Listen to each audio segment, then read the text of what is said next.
Hello, everyone. Hello, hello. Hi. It's us again, bright The and early. devil. It's us, your silly little fools again. Hello, everyone. So, long story short, I think it was like 2 weeks ago, I started a Gen 1 dunking stream because some asshole on Twitter was like, oh, Pokemon these days suck, and Gen 1 is so original and so good, and it's the best. And I'm like, you've seen Muck, right? So I decided just to come on and dunk on Gen 1 because as a Gen 1er, I want to dunk on Gen 1 because Gen 1 can be absolute shit. However, my absolute favorite generation was Gen 2, and I'm ready to shit on it now too. Let's fucking go! And I invited Sleepy because Sleepy was like the balancing act of me being a little too harsh and me following my heart. Sleepy fell for the Lapras Nala eyes, that's all I'm saying. And also you contradicting your own funny little things that you said. And how many times did you contradict yourself, excuse you? Not in the same capacity as you did, I'm just saying. You can find our biases when we contradict ourselves. It'll be great. Yeah, some of these I'm like, it's gonna be hard for me to like not be biased. Like, oh yeah. Whoop. Anyway, Yeah. I think we're done now. The list is made for me. Yep. We have our boys. We're good to go, and no one else matters. Exactly. I don't know. You have my stream pulled up, but Oh, I do have your stream pulled up, but just in the background for me to double check what's going on. my list is made. Yeah. Okay, yeah, I actually agree completely with that. Wooper and Quagsire definitely go. They're definitely top tier. They're definitely unique and interesting. Literally, the moment I opened up this like tier list, I scanned them. I saw Wooper and Quagsire, immediately put them up there, and I was like, what else matters? 100% fucking agreed. Oh my goodness. But to properly get into this, shall we? Yeah. I was looking at this and I was considering like we have our three starters here. Yeah. Chikorita, Cyndaquil, Totodile. And of the first three, like the first evolutions of them, of the three, love you with all of my heart and soul. I am a defender through and through. Chikorita has, I think, the weakest design of the three.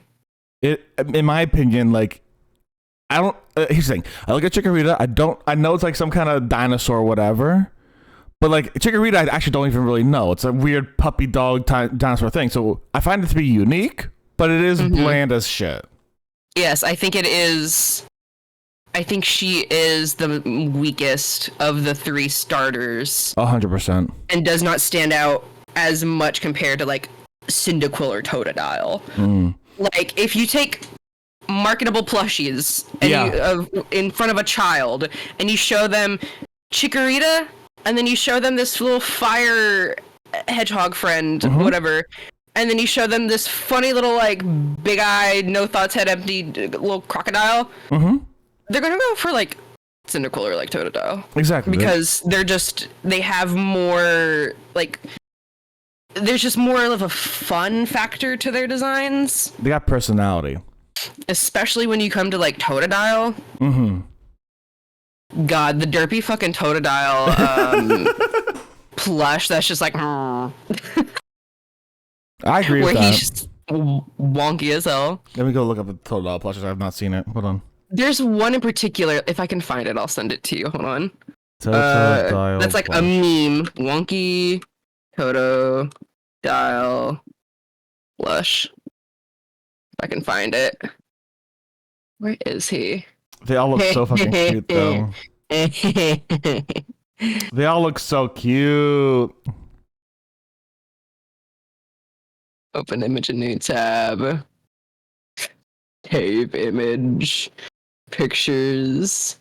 These are so cute. What the fuck? Like even the fucked up ones are so good. but there's this one in particular. Here he is. Okay, let me see. Send it over. Pretty sure he's the one. All their mouths are just open, like ah. Oh, is this one? Is this one? Is this one? Because it's an official Pokemon Center plush. And he's so fucking weird. I see this Chikorita plush, and it's like, that is kind of boring. Holy shit. How do they make the plush boring? Oh, that one looks like it's dead, the Chikorita plush. Oh my god, that one looks like it fucking died. Okay, take those both off, and I'm gonna send that your way. Yeah, please. Yeah, these Totodile plushes are fucking cute as hell. Oh my god. Yeah, that's one of the ones I was looking at. So doofy, but in like the best way. He's like, hi. It's so funny. It almost looks like a Gibble sometimes, that kind of vibe. Honestly, yeah, he has that shape and vibe to him. He has that Gibble vibe to him, and Gibble's got that dumb, lovable vibe to him in general. When I say I got that dog in me, I mean this Totodile in particular. Oh my god. Alright. So, okay, I am definitely going to put Totodile up in unique and interesting. Cyndaquil, because I have a huge bias for Cyndaquil. Cyndaquil is my favorite starter, and I love a lot of starters. Like Torterra is up there and one of my favorite starters. Cyndaquil is my all-time favorite. I love him to bits, and I do think he's unique. I just don't know if he's interesting or bland, because, like, don't get me wrong, he's nowhere near as bland as Chikorita, but he's nowhere as unique as Totodile. He stands out and, like, is flashy, so I'm tempted to put interesting. But at the same time, I can kind of see where it's just like, it's just a hedgehog. You know what I'm saying? But he does have, I think he has a very good color palette to him. Yeah. I would think not unique, but interesting for sure. Not unique. I mean, you literally said you think he's you don't think he's bland, but you think he's interesting. Yeah. So that would be what you just said. Based off what you just said, that would be what fit for what you said. No, I said I think he's unique, but not bland. Yeah, but then I also did say that he also is just a hedgehog. Yeah. What do you mean? You said not unique, but you don't think he's bland either. There's not a... No, I said he's unique, but I'm not sure if he's bland or interesting. So I was going between the top two categories. I swear you said you don't think he's unique, but you also don't think he's bland. And I was sitting here like, we don't have a category for that. I thought he was unique. Well, here's the thing, because, like, he is also just a hedgehog, so, like, not unique would also make sense to me. And interesting, like, here's the thing, I can see him pretty much in all of these to a degree. You know what I'm saying? But, like, I'm going between the top two options for Cyndaquil. I don't know where you would put Cyndaquil. Personally,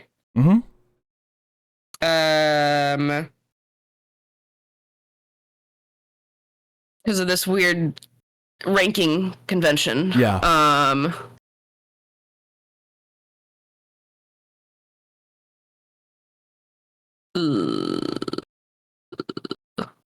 And with Chikorita. Because he is just like a fiery hedgehog. Yeah. But I think he does rank above Chikorita. Fair enough. And that he does, I feel like, have more intrigue and appeal to his design than Chikorita does. I'll agree with that. I will 100% agree with that. Cause, like, that's what I'm like, he's between Chikorita and Totodile for me. I just don't know where, you know what I'm saying? And now we get into second Evos. Quilava goes right next to Cyndaquil. 100%. Quilava was bland for me to start with. Like, I love him, but Quilava's 100% bland. It's just long Cyndaquil.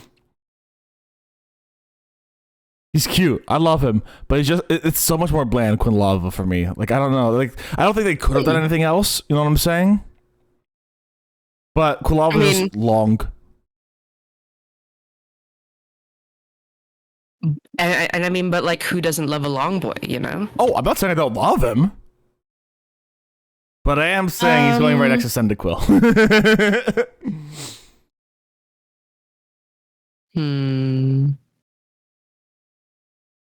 I am perceiving, I am looking. Mm-hmm. What's the Chikorita's second one? It's not Meganium. It's Bayleaf. Yeah. What? Bayleaf. Bayleaf. I love and adore Bayleaf. I think that's a Bayleaf lot more is interesting. Neat. Yeah. I would put Bayleaf as unique and interesting because like now you're starting to see like a really interesting design for Chikorita come out, and I would definitely put Magnum whatever it's called next to Bayleaf as well. Meganium, yeah. So I think Meganium is really interesting. I think it's really cool. It pops. It's really fun. It's what do you call them? I always forget the actual name of that dinosaur because I just call them long necks. What'd you say? Brachiosaurus. Yeah, it's just a Brachiosaurus, but Brachiosaurus. like plant. Exactly. And you have cool like little antennas, like little what would you call them? Stamens. Like the flower like stamens. Yeah. And they're really cool. I like Meganium. I think my favorite of the Chikorita line is for sure Bayleaf. I think it's probably just because it's a hard like bias from the anime because Ash had a Bayleaf. Okay. Yeah, Ash's Bayleaf never evolved into a Meganium. Really? Just stayed a Bayleaf. Fair enough. Sometimes he just has Pokemon that don't fully evolve, and I love that. Yeah, no, 100%. I know Charizard fully evolved. I'm not sure if he had a Blastoise or a Venusaur though. Squirtle and Bulbasaur stayed Squirtle and Bulbasaur. Oh, okay, yeah. So like even to like the end of Ash's like even to the end of the anime when it was all said and done with Ash, it was still just Bulbasaur and Squirtle. They stayed their first Evos for the entirety of Ash's career. Yeah, fair enough. Which is like valid. You can make that work. He obviously did. Yeah, he did. Do we all remember that one dude who had a fucking in like whatever tournament it was that had a fucking deadly Pachirisu? That thing can't evolve. It's just a Pachirisu, but it also apparently like fought Arceus or some shit. I can't remember what the details of that were, but incredible. Actually, I saw a meme yesterday of someone bringing back a Pachirisu to like an official Pokemon tournament to counter Arceus. Yeah. Pachirisu Pokemon tournament. How did that go? Let me just double check it. Pachirisu won the Pokemon World Championships 10 years ago. Yeah. The fuck? Oh my god. With the right skill set and the right items, you can accomplish anything. Was it one of those like indoor bullshits? Like I love that. I love it personally. I love that fucking method. I also love those silly videos on YouTube. I sometimes get them where I don't know what it is, but it's like some sort of like competitive emulator, I guess it would be, where I think it goes up to like Sun and Moon or something because it's still within like the 3D DS style. Yeah. Where you like craft teams and then you go online against each other. Oh, Pokemon Showdown. Is that what it is? I was gonna say, I know it's not like an official, it's not an official game. It's like not. Some sort of. It's cool. I like it. I see people like go on there. Get clips of this one dude going on there making like the most random ass teams and just dunking on people, and it's so fucking funny. Here is the article. It's been a decade since the Pokemon video game championships were shaken by the core by a small electric squirrel. When the small electric squirrel graced our screens and against all odds, proved it had the power to become a world champion. 10 years later, the iconic player behind it all made a grand return with his iconic mascot in tow. So yeah, apparently yesterday is like... Oh, it was the same dude? Yeah. Hell yeah, let's go. His Pachirisu setup was a bit different. While it still had Follow Me, Protect, and Super Fang, it also had the status move Helping Hand to further boost the power of its teammates. On top of that, it was holding a Rocky Helmet item to damage opponents who hit it rather than a Citrus Berry to recover its own health. So the set seemed to focus on delivering chip damage along with its support rather than boosting Pachirisu's survivability. Unfortunately, Patricia wasn't able to bring home the win on this occasion. The player ended up finishing with 5 wins to 3 losses, ultimately getting dropped after the 8th round of day 1 Swiss matches. However, he still received an enormous amount of support from viewers who he thanked on Twitter. Oh, absolutely. Absolutely, as he should. Like, a legend coming back like that? Hell yeah. And he still won the majority of his games. Yeah, 5-3 is great. Yeah, that's fucking, like, that with the patchy Risu, like, holy shit, yeah. Once again, with the right setup and the right capabilities, you can accomplish kind of anything. Oh, yeah. Oh, yeah. It's fucking amazing the things that people can do with Pokemon. I love people proving that, like, even the most unassuming Pokemon can be great. Oh, yeah, 100%. 100%. Hell yeah. Alright. Typhlosion. I think Typhlosion would go on unique and interesting. That is exactly where I put him. And both the dials as well, right next to Totodile. I think the entire dial line is under unique and interesting. Especially like Crocodile, which I don't know why out of left field they decided to give him like a little bit of a caveman motif and then they took it away. You know what's really funny? I thought that was like a little egg motif on his stomach. Like there was like an egg. Oh, I thought it was like a little like caveman tunic. That makes sense though. Yours also makes sense though. I thought it was like baby, he's still growing up, he's an adolescent, and that's why you see the egg. And it's like, oh, here's the adult baby. Like, okay, wait. Okay, but a caveman kind of makes sense too. Holy shit. So I was like, that's so cool. I don't know why they didn't like keep that possible like themage going on. But instead they were just like big cool spiky alligator. Which is fine.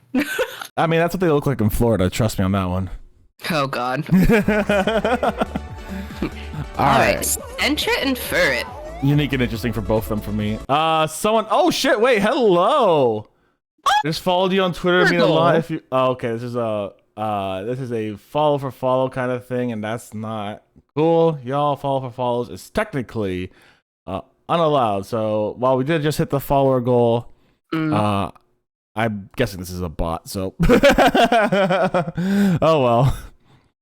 We'll hit the follower goal again. Yeah, that follow for follow stuff, by the way, for those who don't know, technically against TOS, so do not do that. That is very technically bad. Isn't that kind of sort of scammy? It is also extremely scammy, yeah, 100%.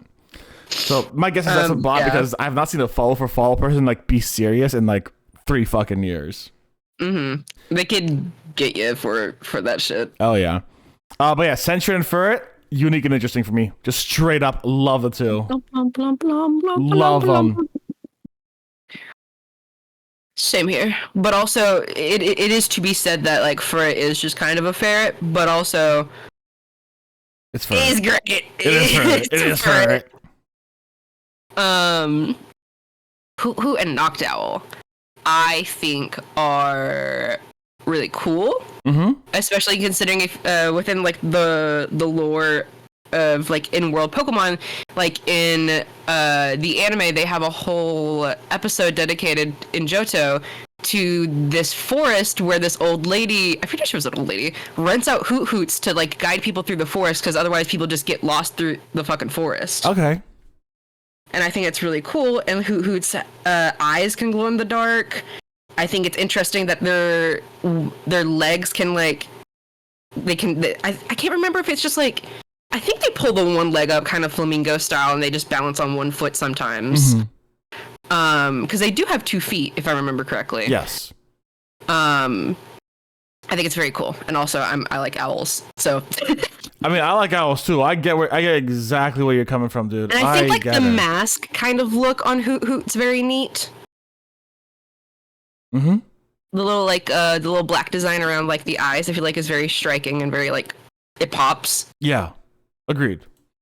So I would put Hoo at unique and interesting, but I think for the same reason that we would consider Furret to be in unique but bland, but I would consider Noctowl for that area as well, because it is a giant owl, but at the same time, I don't have the same love for it as I have for Furret.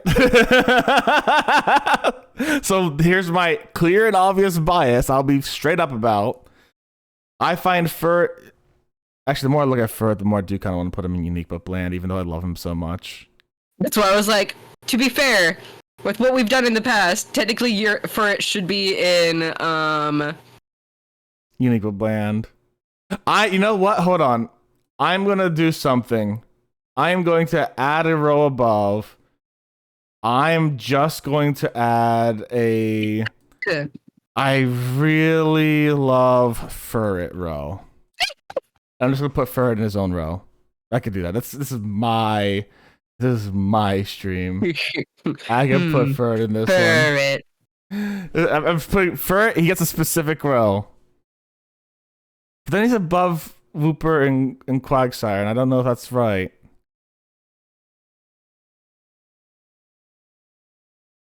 It's gonna be a special boys row. Just special boys. Wooper and Quagsire and Furret are all in that special row, boys. Special boys row. I'm breaking my rules. Special boys. And then I'm gonna put Noctowl personally in unique but bland. I'm putting Noctowl in unique and interesting because I do have that like owl bird bias, but also because I think of like the owls that they could have pulled from. It's a lot of the times people would like stereotypically. I think the most common owls you would see are like a barn owl or like a snowy owl. Yeah. So I think it's really cool that they pulled a horned owl for Noctowl. I think that was like pretty neat. That they didn't go like your typical route. Even though I think barn or like snowy owl. Yeah, even though I do think there's something to be said that like a barn owl would be kind of cool. I think done correctly, you could do cool barn owl Pokemon. Mm-hmm. I've seen some fan Pokemon that are like really cool. But I think for like one of the first few like bird Pokemon, I think that's a pretty cool one. I see where you're coming from. I'm gonna have to simmer on Noctowl for myself. Now that I know that little bit. You're totally good. I totally get that. Like he do be just an owl. Mm-hmm. But here is the funny thing. Ladybug is gonna go to not unique and bland. Yeah, I was like Ladybug. I'm sorry, bud. Ladybug. Lady N though, I'll put in not unique but interesting. I will agree with that 100%. Because I feel like there is something to, I don't know if it's intentional, but there is something to Lady N's design that kind of looks a little superhero-y. I think it's within like the way that they Power Rangery. Yes, I think it's the way that they designed the face. Mm-hmm. It looks like they got like goggles or masks on. It's like go Power Rangers. Completely agree. Oh, can I not hear you? The hell? Oh dear, I cannot hear you. 1 second. Did my Discord fuck up? Because I see you talking. That's the thing. I see you talking. Oh, there we go. I was gonna say. That's loud. All right. See for me? Am I loud now? No, you're good now. Now you're okay. Cool. All right. But yeah, no, Lady M 100% looks like a Power Ranger, and I love that. Mm-hmm. Spinarak and Ariados. Not unique and bland to me. They're just spiders. I mean, don't get me wrong, Ariados is a cool looking spider, but like, it's a red spider with like a belt. I'm sure if Doodle were here, Doodle would be like, actually, they're based off of these spiders, because Doodle is very much a bug person. Oh, that's cool. But I'm like, I don't know what spiders they may or may not be based on. I'm going to put Spinarak. I'm gonna put them both in not unique but interesting because I think Ariados has an interesting design, even if he is just a spider. I think some spiders can be like very cool looking. Yeah. And I think Spinarak's design with the face on his butt is kind of neat. Mm-hmm. Hey, Jimmy Evie, how are you doing today? Hello. Welcome to us potentially dunking on people's favorites. Yeah, I'm gonna definitely do that. Like, here's the thing. So I have seen a lot of spiders in my day, and I've interacted with a lot of spiders. So like, I have had the fortunate ability that like I've seen spiders and been with spiders, and I've literally not held, but like in my hand I had like this plant that had black widows on it, and I'm like, okay, cool, let's take a picture of them, have a little fun real quick. So I've seen a lot of unique and really cool spiders personally, up close and personal, and just like these guys, just for me and my experiences, I totally agree. Like I understand like why you would put them in not unique and bland. They're just like they're spiders. I like them, but they're spiders. You're doing good? Hell yeah, Evie. I'm glad to hear that, dude. I'm so glad to hear that. For me, it helps a lot that they have like fun colors to them. They do have fun colors. 100%. I think if Pokemon had just made them like a typical like black or brown, I would move them down. Yeah, fair enough. And be like, eh. But I think the colors for them help a lot. Chinchou and Lantern. I think Crobat. Huh? Skip Crobat. Oh, in my head, I already moved up Crobat to unique and interesting. Yeah, I was gonna put him there too, but you're just like, there he is. He's there. I saw Crobat, and while we were talking, I think I just kind of like instinctually was like, unique and interesting. Yeah. And I kind of forgot that I did that. Yeah, fair enough. Crobat, unique and interesting. He's cool. He evolves through the power of friendship. And also, I think it's interesting and something to be said that a lot of the bad guys have a Crobat at some point. Yeah. Like Silver has a Crobat. What's his fuck from Galactic? Cyrus has a Crobat. Someone else has a Crobat. But they aren't always a Crobat. They're a Golbat that evolves into a Crobat, and you have to have high friendship. So you know that fucking Pokemon doesn't hate them, which is interesting to be said about the villains. Or like, Silver isn't necessarily a villain per se, but Yeah. Antagonist. Something to be said about that being a thing for antagonists. Eevee has lightly threatened, saying, "I better see Heracross get some love." We will see how Heracross does soon. But yeah, Chinchou and Lantern. What are you thinking? Because I have my opinions, and I would put Chinchou unique and interesting, but I'll put Lantern in. I'm going between unique, but I'm going like I don't know if it's just Chinchou's interesting to me. Lantern not per se, but I think they're both unique. Why not Lantern? Lantern just looks like. I feel like Lantern is. I feel like from Chinchou to Lantern, there's a level of like pizzazz that's lost almost. To me, Lantern looks like a guy that I could give a good hug to. Don't get me wrong, but Chinchou just looks exciting to me. Like Lantern looks, I guess, kind of like you would be named Brody. Lantern just kind of looks like I don't know. For me, Lantern looks a little blander. No, I get it. He's just like a dude. He's just a dude. He's just a dude, but it's not a bad. But he's not like a bad dude. No, that's why I'm like unique and bland because he's a little bland. Like I bet they could have spiced him up a bit more. And I get it; they're based off like the anglerfish, 100%. They don't look like an anglerfish. Chinchou does have a more fun shape and design when it comes to like the eyes. Yeah, I agree with that. Chinchou is very neat. Lantern, unique, but not necessarily interesting. Mega Heracross is probably my favorite Mega evolution. Hell yeah! All right, the babies. Pichu. I'm gonna be super mean here. Cleffa and Igglybuff. Unique but bland. They're just part of the pink gang for me. I lose track of them all the time. 100%. I have very little love for them in any way, shape, and or form. Except for the ones we got in our Nuzlocke, but that's like, Yeah, I think I agree that like I think their evolutions are better than the baby forms. Yeah.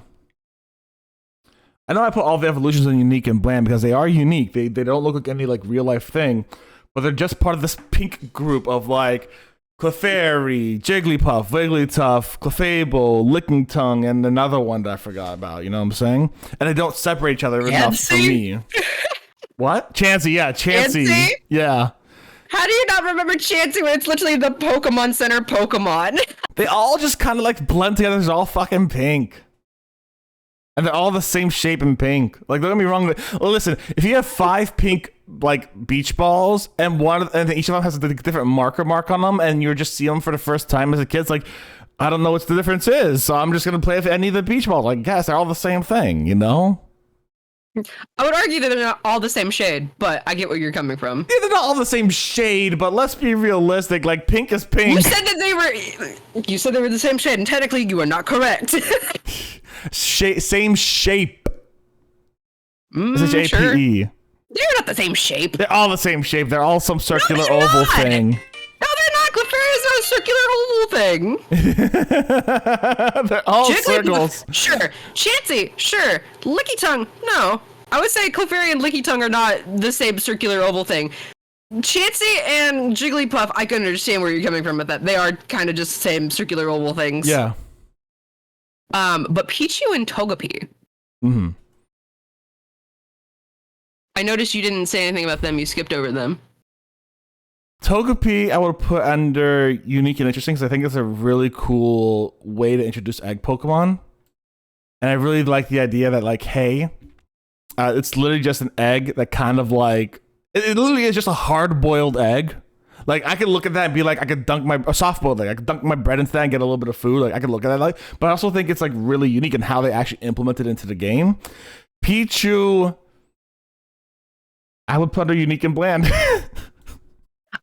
I have so my thing about Pichu is I like Pichu. I'm putting Pichu in unique and interesting because there have been so many interesting, fun little iterations of Pichu.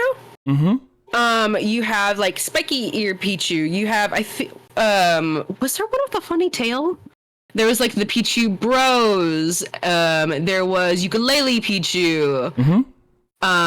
There's a lot of like significant Pichus that have been in like the world of Pokemon. Yeah. That makes Pichu I think stand out more for me versus the other the two babies that we put in unique and that I've put in unique and bland being Cleffa and Igglybuff. That I would put Pichu in unique and interesting because of all the like different variants of Pichu that there have been. And then Togepi, same. I agree that Togepi is a very interesting way to introduce like the babies. So like, here's the funniest thing that you're gonna see about how Sleepy and I do judge some of things. I'm not really big into the anime or the movies or what have you. I've watched a few of them here and there, but a lot of my experience is going to be coming from where I've seen them playing the game and how I've interacted with them through the game. While Sleepy comes to even in the what? Well, even in the games, like 2 of the Pichus that I just mentioned are from games. I didn't even like Spiky Ear Pichu is from a game, and then Ukulele Pichu is from a game. I didn't even notice that. Like that's the thing. Like, for me, I haven't noticed a lot of those small differences. And I was gonna say, Sleepy has like this big, broader cultural understanding of them from like the movies, the games, and all these like little details that I do not have. So Sleepy's gonna have a very different approach. She's got like the big fan approach, and I've got like the instinctual. Here's how I've interacted with them through the years of playing the games. That's just about it. Yeah, it's gonna be a fun way of approaching differently. Yeah, I have more knowledge of how they've been used, like design wise and like character wise, than you have as just like they are. That is the Pichu's just a Pichu. Yeah, Pichu's just a Pichu for me. It's just a small Pikachu. There was like an event where you could get a Spiky Ear Pichu, and then from one of the, it was like, I don't think it was a full, it was like one of the specials that was tied into one of the movies.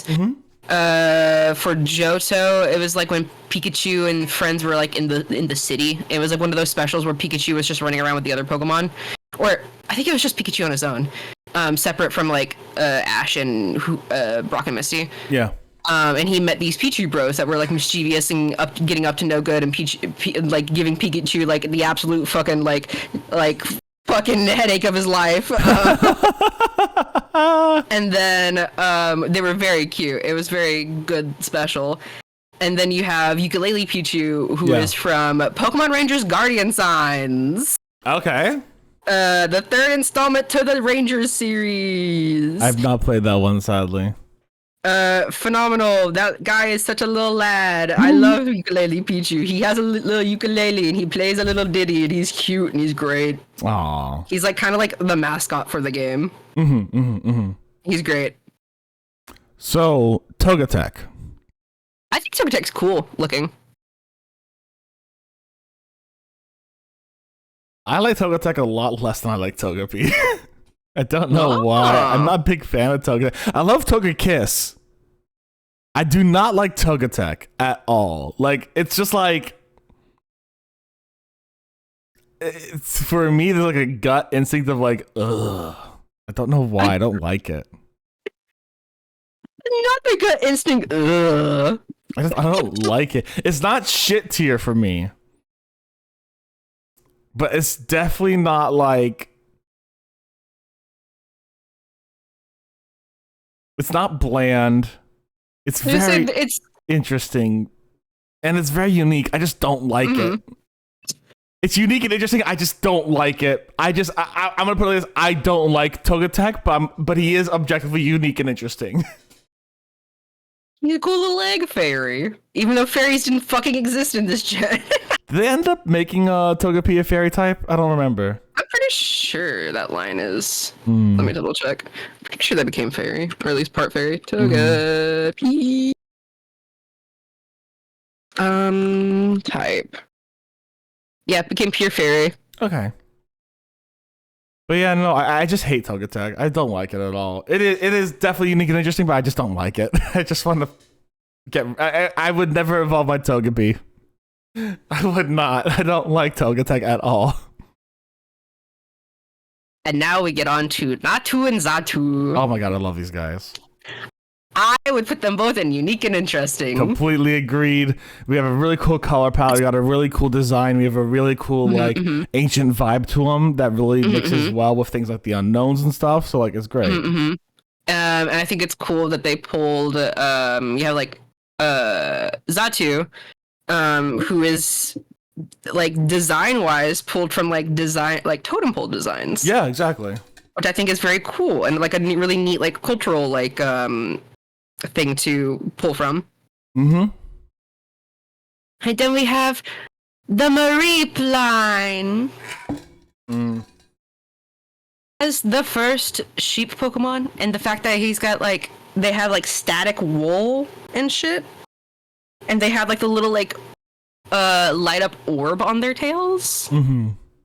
I think they're very neat. I think this like as the first sheep Pokemon, they easily could have just pulled like a Wooloo and been like, it's just a regular sheep. But they actually did something fun with the first sheep design in Pokemon for Mareep. So I think Mareep is definitely unique and interesting. I think the first evolution is not unique and interesting because it is Wooloo. I think after that it goes to unique and interesting for me. Because like Ampharos and whatever the second one is, like really start to Flaffy, thank you.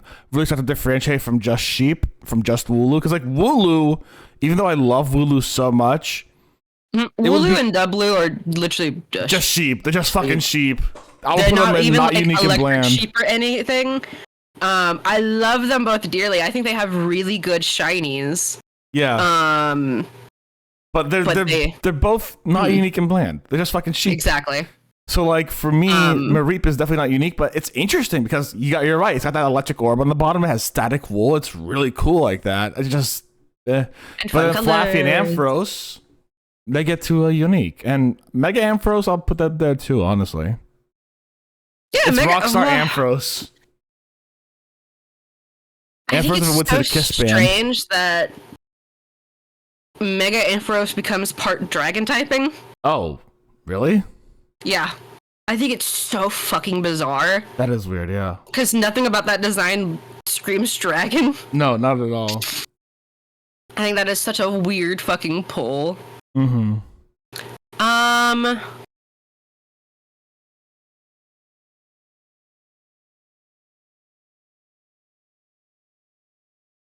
Ampharos for me, let me pull up on my other screen like a bigger picture of Mega Ampharos. Mega Ampharos. No, that is regular Ampharos. I said Mega. Hello, Google. I never noticed that the horns are cool. The horns get kind of twisty. That doesn't translate very well in game, I feel. No. I think it looks pretty cool. I'm looking at a picture of it myself now. I think it looks pretty cool.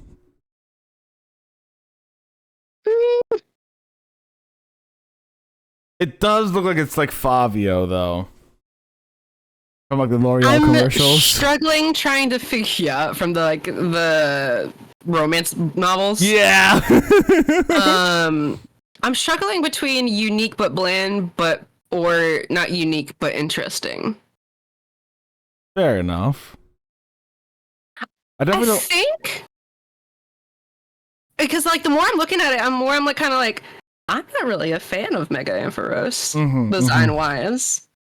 He's just kind of got big hair. Mm-hmm. And got some extra orbs from somewhere. Listen, the economy's tough.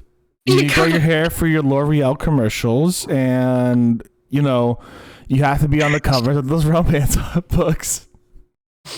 I think not unique but interesting, and for me, and definitely above like Spinnerack and Ariados for sure. For sure. No, go on. No, go ahead. I'm not even sure what I was gonna say. I definitely find Ampharos, Big Ampharos to be unique. I mean, it is again just like Ampharos, but like I think they changed it up enough to be like I kind of understand because like Mega Ampharos is supposed to be like Mega Evolutions are supposed to be like they love you so much they end up putting themselves through pain to evolve one more time to a fourth, right? I can kind of see like that would be a pretty interesting way of like, okay, you have one orb, but now for whatever reason you still have that woolly fluffy thing coming back, but now you have more orbs that say, hey, show it has more power, but it's going through pain and yada yada. Like that, it makes sense to me, but it is just an Ampharos, but like it does make sense to me. I'm like, yeah, that's a pretty unique way compared to other megas. It's a weaker of the designs. I'm looking at Mega Steelix right now, and I'm just kind of like... I can't decipher what the fuck Mega Steelix looks like from that image. I'm going to have to, when we get to him, I'm going to have to pull him up from the other monitor, because I cannot decipher what's going on in that sprite. Mm-hmm.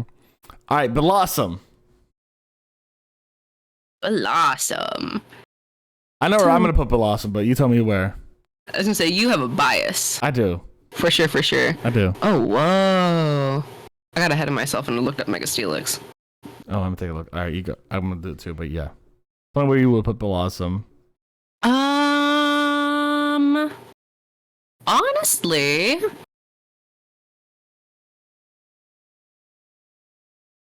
unique and interesting.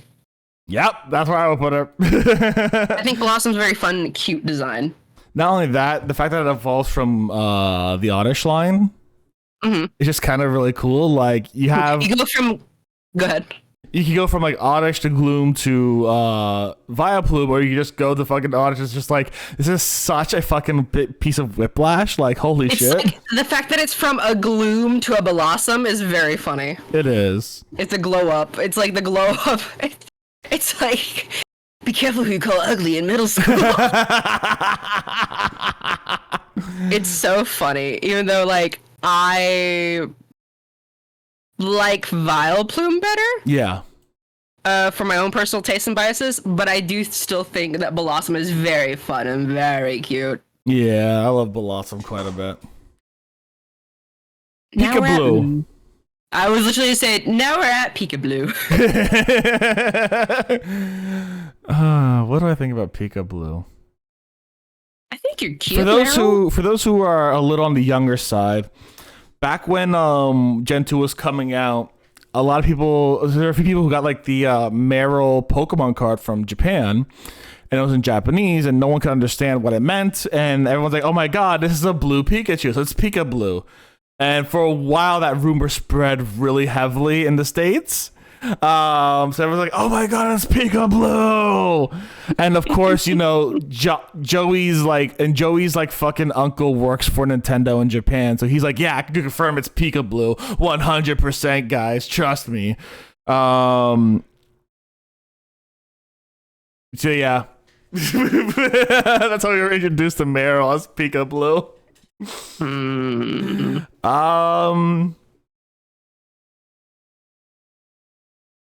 Unique but bland. That's exactly what I was thinking. Very simple, like unique, but very simple design, you know? Yeah, it's just like. And I think same for Azu. Yeah, I would agree Unique with that. but bland. Because I think Azu, I don't know if it's intentional or not, but every time I look at an Azumarill, I'm like, I get Easter Bunny vibes. You know what they remind me of, actually? Jigglypuff Igglybuff. With that same shape design. Round to slightly oval, yeah. It just Jigglypuff into Wigglytuff.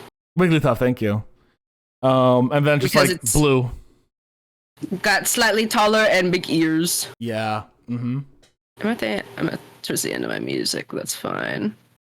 Then we have Sudowoodo. I think Sudowoodo is unique and interesting. 100% agreed. The fact that, one, they made a great pun out of its name. I love it.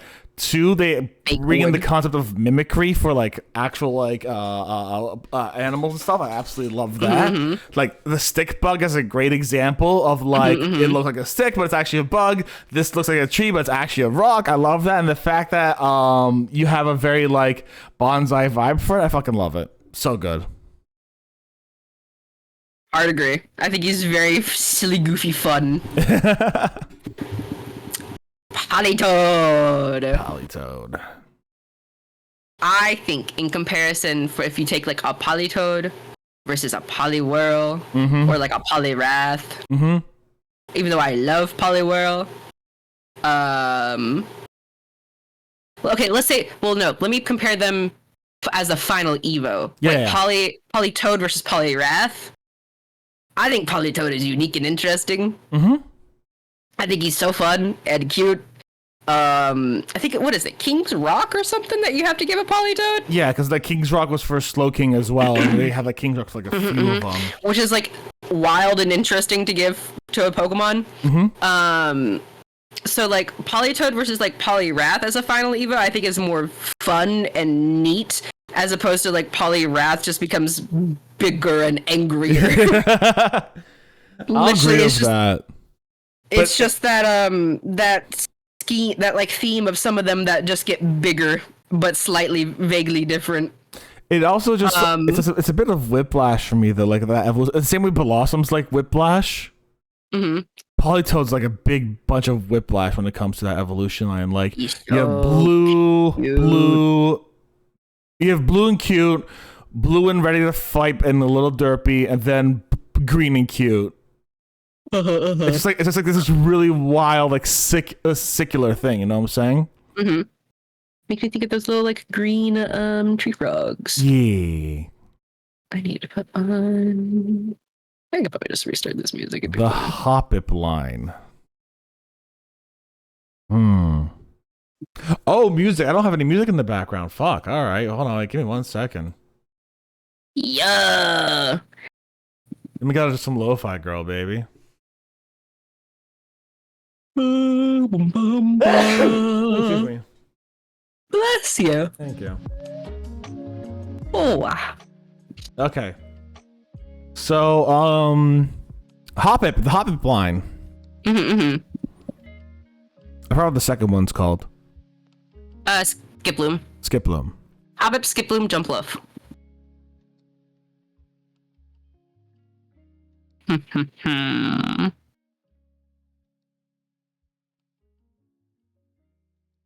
For me, Hoppip, unique and interesting. Skiploom, I find so bland. And Jumpluff goes back to unique and interesting. Like, it's gonna, like... I think the Hoppip line could have easily just been Hoppip to Jumpluff. I think it easily could have just been like a 2 Evo. Yeah. Agreed. I don't think Skiploom was necessary. Like skip Like bloom. I get it. It's like a weed to a flower. Well, actually no, because it's a weed to a flower to technically another weed. Well, here's the thing, right? Aren't dandelions technically considered weeds? A rose is considered a weed in the cornfield. You know what I'm saying? But when I look at it, it's more along the lines of like from flower to seeding. You know what I'm saying? That's what they're trying to basically do is they're trying to show like a evolution line of. It's like a dandelion. Yeah, plant to flower to seeding, right? Because you will lose the flower petal and the flower shape when something begins to seed, and then you'll get that whole big fluffiness, right? It makes sense. I just think skip bloom looks boring as shit. Also, the more I look at Hoppip, the more I realize Hoppip's like base shape is very Digimon shape. Is it? Yes, like Hoppip's like pink cat-like body is very much a Digimon shape. I've never watched Digimon. There's some like baby Digimon that are like essentially kind of basically shaped like that. Amazing. They're just like little blorbo cats or something. Like some of the babies are just little blorbos like that, and I'm like, huh. You're kind of like a Digimon if we took away the little plant part. But yeah, I think hard agree. I think Hoppip's neat. Skiploom is bland. Yeah. Jump Up is neat. Agreed. Apom. What do you think? I like Apom. I think Apom is unique and interesting. I think with that extra tail, I'll put it in interesting too, for sure. And unique. 100%. I think it's really cool that they like, yeah, he's just a monkey, but like also It could have been just another primate. Yeah, they made him more fun than like a Minky. Like Here's the thing that's gonna happen though. It's just like angry little monkey. This is fun, mischievous little trickster monkey with a hand for a tail. Here's the thing though. Here's what's gonna be wild. Future monkey Pokemon are gonna feel like Apom clones. Like they do feel like Apom clones to me. That's the thing, right? Like even when you go to like Pam Sage and all the other ones that are coming up, they all feel like Apom clones to me because they all have that same I want to be that mischievous monkey vibe. I know there's like an orangutan Pokemon that's very unique in my opinion comparative to, but like I'm gonna start looking. I know there's Pokemon in future generations when we go to those lists that I'm just gonna be like, this is an Apom clone and I'm not interested in it whatsoever.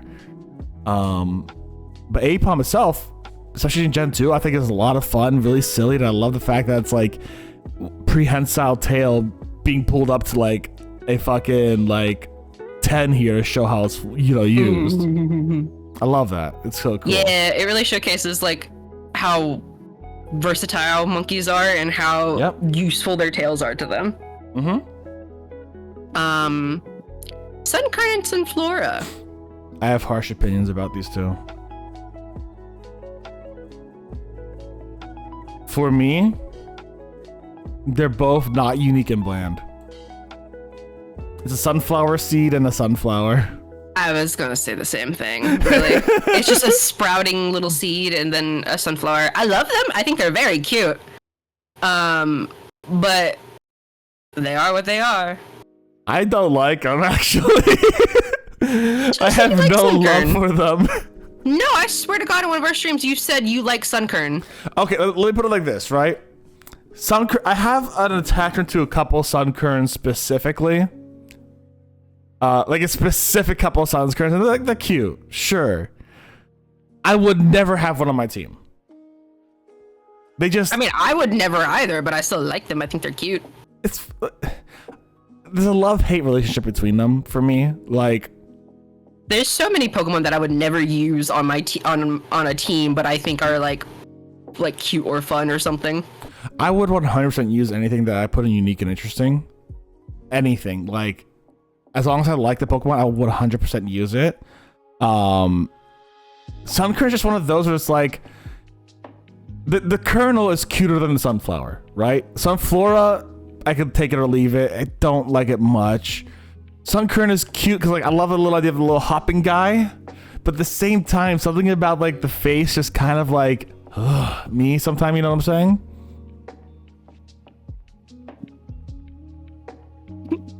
I know what you're saying. Yeah, okay.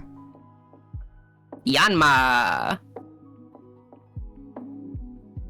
The dragonfly.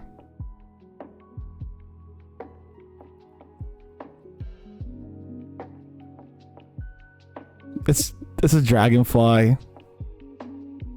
For a dragonfly, I think they could have done a lot more.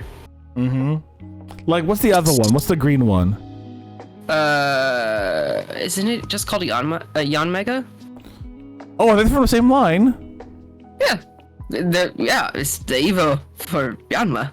Oh, well, yeah, that one looks cool, but this one's just kind of like... It's a dragonfly. I'm gonna be so real with you. I don't like the way Yanmega looks. Really? I think he looks gross. I think he looks better than Yanma.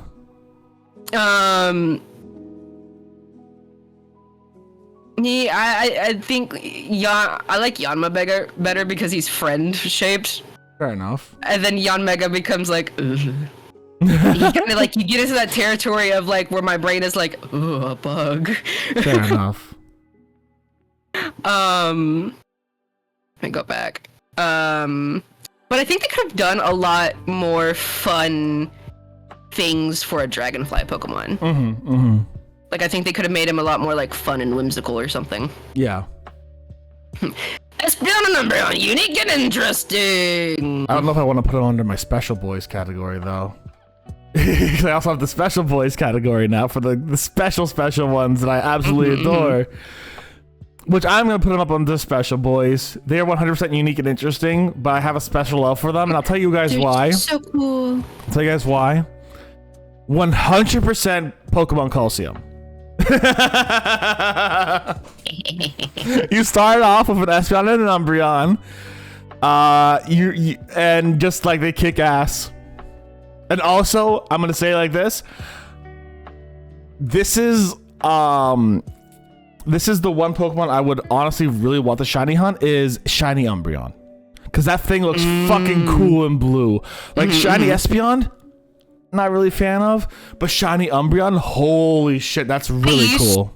I used to not be a fan of shiny Espeon, but it kind of grew on me when I saw a lot of fan art of people drawing shiny Espeon as like a little alien cat. Oh, that's cute. Because it's green and like funky. And I was like, okay, shiny Espeon has grown on me. I see that. It grew on me a little bit with the Sprigatito memes between shiny Espeon and Sprigatito. But yeah, Espeon and Umbreon are so fucking cool. They are. Like, this design-wise, and Espeon being fucking based on Nekomatas and whatnot. So cool. Murkrow!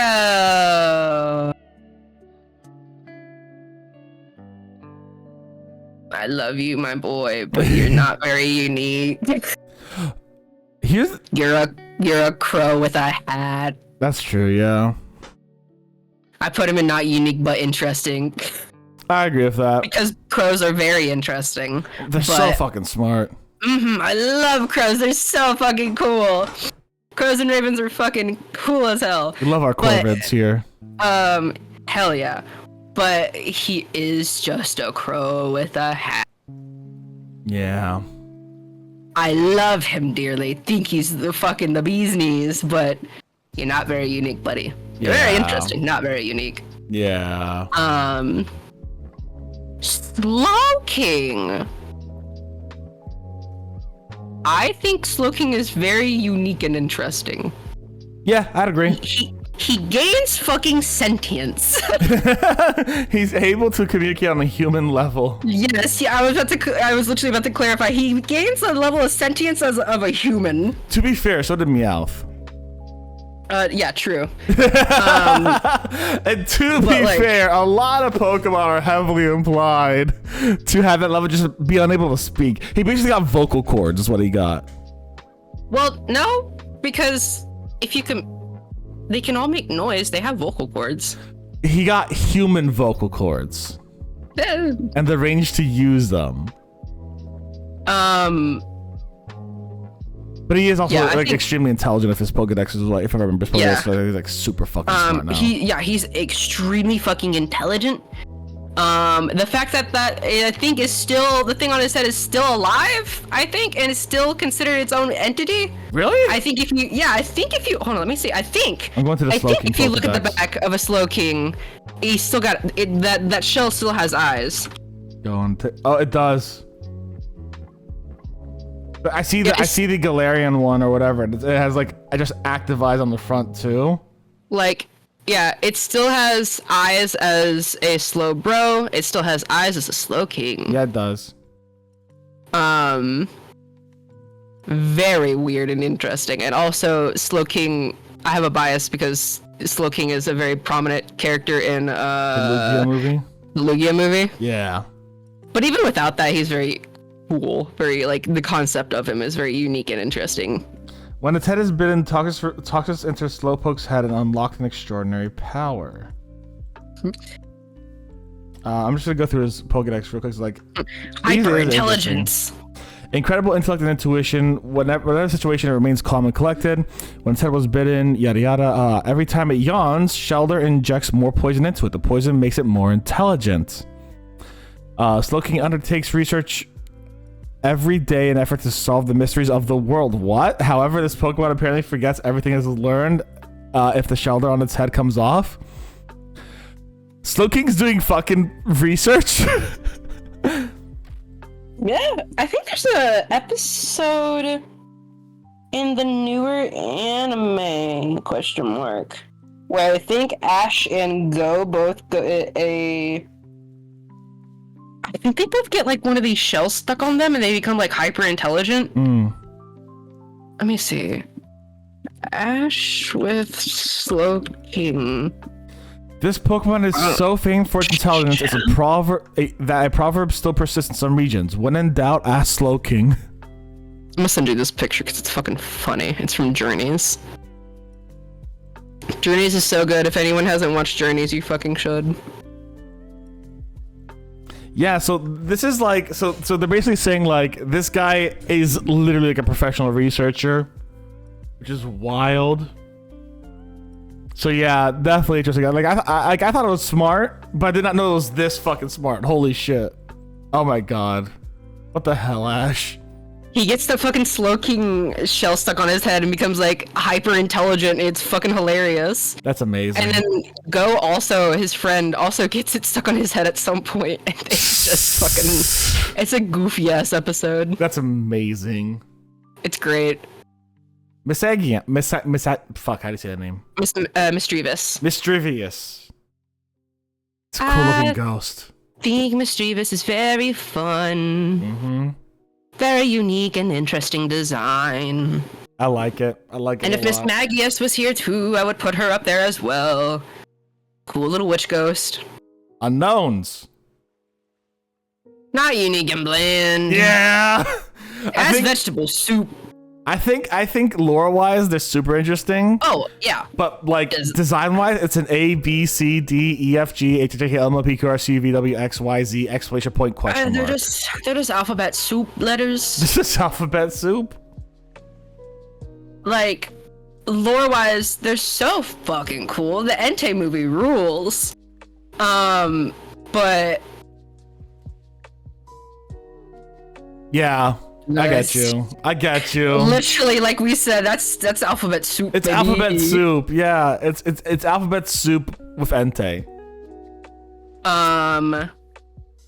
Could they kidnap your dad? Yes. However. Could they kidnap your dad? Yes, technically. That's the premise of the Entei movie, baby. A kid's dad gets fucking kidnapped. Yeah. Wobbuffet. Unique and interesting. I'd agree. Especially considering, the whole thing of Wobbuffet, isn't it that, like, the tail is supposed to actually be the Pokemon? What? Isn't it that, like, the tail of Wobbuffet is, like, the actual, like, creature or some shit like that? I'm gonna look this up now. Wobbuffet tail. Wobbuffet tail theories on Reddit. Have you ever wondered what the secret behind Wobbuffet's tail is? You click this link to watch a video. Okay, wow. There are two main theories. The first of the theories is that Wobbuffet is an evolved form of Unknown. Unknown is too weak to protect its secret, so it evolved into Wynot to protect itself. But it wasn't strong enough, so it evolved into Wobbuffet. The whole tail is actually an Unknown. Wobbuffet is a substitute Unknown created to protect itself. The three Pokemon have similar eye designs, yada yada. Second is that the tail is a portal to another dimension that Wobbuffet protects. What? I've never heard of those. All I had ever heard of was that, like, the actual being was supposed to be, like, the tail or some shit. Yeah, like, so he's talking about, like, this tail being a dimension. Hey, Mia, thank you very much for the subscription. I sincerely appreciate it. And then it goes, yeah, my own personal theory is that Wobbuffet's tail is the Pokemon, but it's too weak. So, yeah. Because if you think about it, it kind of reminds me of, like, Mimikyu, like when you get later on. Yeah. Like in the sense of like the tail, because the tail is sentient. It fucking blinks and shit. Really? And then like, I'm pretty sure it's blinked and whatnot in like the anime. I never knew that. I think, unless I'm just fucking horribly misremembering, which is very likely. But it's kind of like, when you think about it, it kind of could easily be a Mimikyu situation where it's like hiding a smaller little guy. Yeah. But even without that, I think Wobbuffet's like really fun looking. Yeah, for sure. Wobbuffet's very really cool, weird little psychic creature. Yeah. How you doing, Mia? I hope you're doing well today. Draft rig. I think for the fact that it's the giraffe Pokemon, I think the design is very fun. I think normal psychic's a cool typing. I think isn't this another case where it's like, isn't like the tail got some fucked up shit going on or whatever? Yeah. Like another one of those situations. Yeah, it is. I think the design alone, I think it's very unique and interesting. I'd agree. I'm going between not unique and interesting and unique and interesting because like it definitely is unique, but I don't know. I'll put in unique and interesting. I think it would go there. It just something about Giraffe Rig also just like feels very wrong to me. What's with you and these Gen 2 Pokemon being like, something's not right about you? No, something is not right. You look at Giraffe Rig's like second eyes and you feel there's something wrong. There's something wrong with this guy. Something happened. It's traumatized and it's trying to traumatize me. Has a change up on its tail. It's cool. Yeah. I'm going good. Oh, where are you going, Mia? I know you said you were traveling Tuesday to Thursday, but I don't know where you're traveling. Oh yeah, I hope it's a good trip. I hope it's a good fun time. Yeah. Pineco. Not unique and bland. It's a fucking pine exactly cone. What I just put him. I was quietly moving him there. I'm like, that's a fucking pine cone. Fortress. I'm tempted to put in not unique and bland too because like. I'm tempted as well. I think it's supposed to be some sort of fucking bug or something. It's Pineco's evolution, right? Yeah. It doesn't make sense. It doesn't connect to Pinecone in any way, in my opinion. No, I think these two could easily be separate Pokemon. Exactly. I don't think it's unique and bland. It looks like a fucking clam. And bland. Your design's weird. Your shiny's like piss yellow. Yeah. And when I tried to catch one of you, you exploded on me, so fuck you. Dunsparce, my boy. Dunsparce. He almost goes to Special Boys territory for me, but not quite. I would put him under unique and interesting just because like yes. It's like what it's like they're so useless you love them. What is Dunsparce supposed to be based off of? I don't fucking know. I just love them. Basically from the far south where I am to the far north. I'm leaving at 4 a.m. tomorrow and getting there nearly noon. Ooh, nice. Ooh. Gonna go on the choo-choo train. Love a choo-choo train. I'm gonna see, what is Dunsparce? The fuck are you meant to be, bud?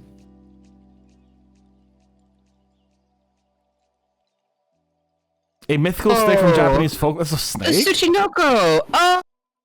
Oh, that makes sense. I've never seen the Tsukinoko. Hold on. They're chunky snakes. Oh my god, that's great. Everyone wanting cool, badass Dunsparce evolution for Pokemon. Just give them another little. Yes, exactly, Ethan. That's the best part about it. Chunky fat snakes, literally, is all Okay, a I love Tsuchinoko it. is. This is so cute. I fucking love it. That makes so much sense now. It does. Yeah, swapping trains twice. Well, yeah. Okay, yeah. I've taken the trains in the UK before. They are nice. Well, they're nicer than the ones in the States, so. But yeah, no, I love Dunsparce.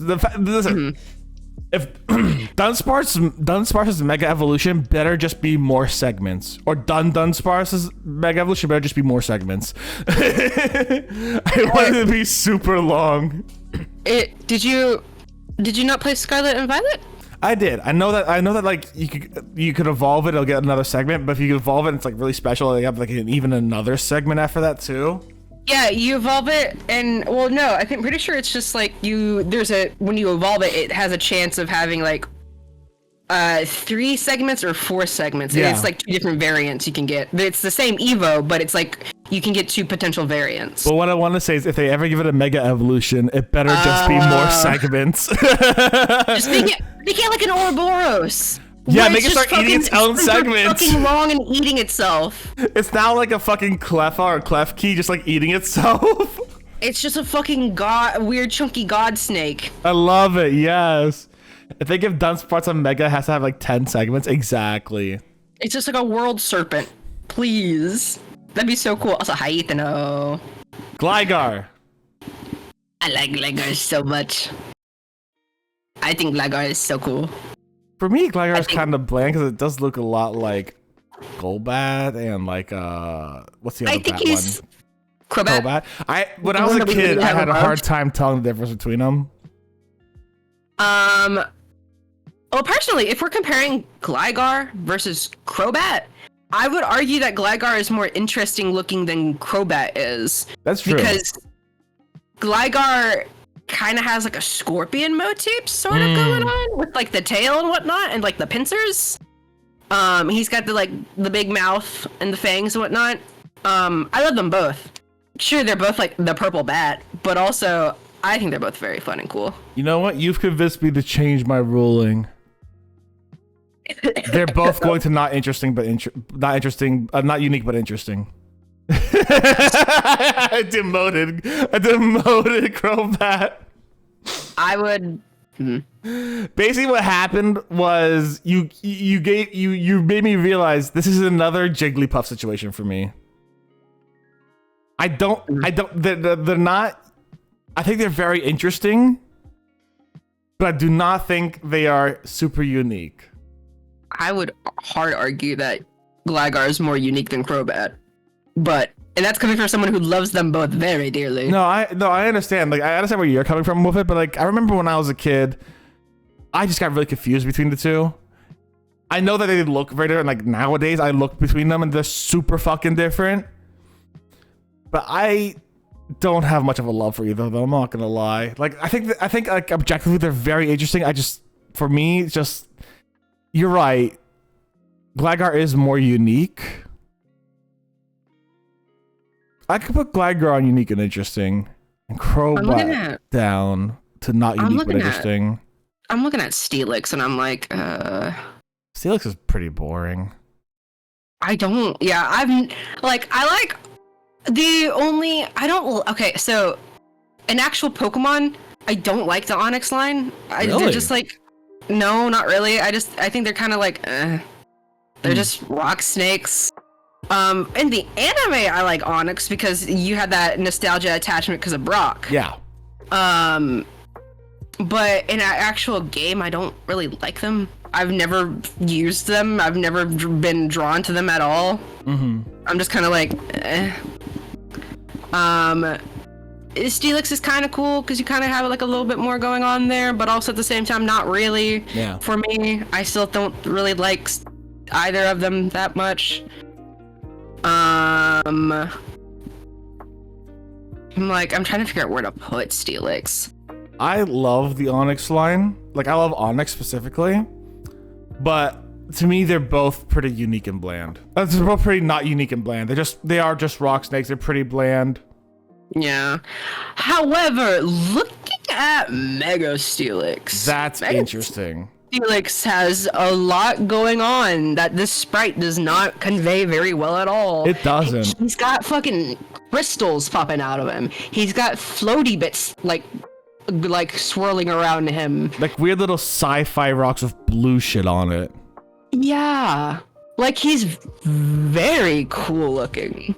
He's very interesting. Mm-hmm. I think...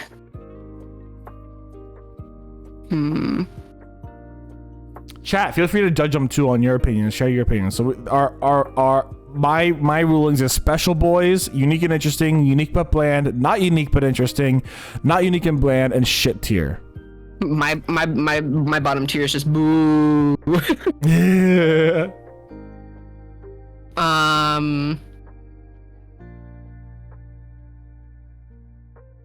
I know Mega Steelix is going in one of the interestings, but I don't know which one it is.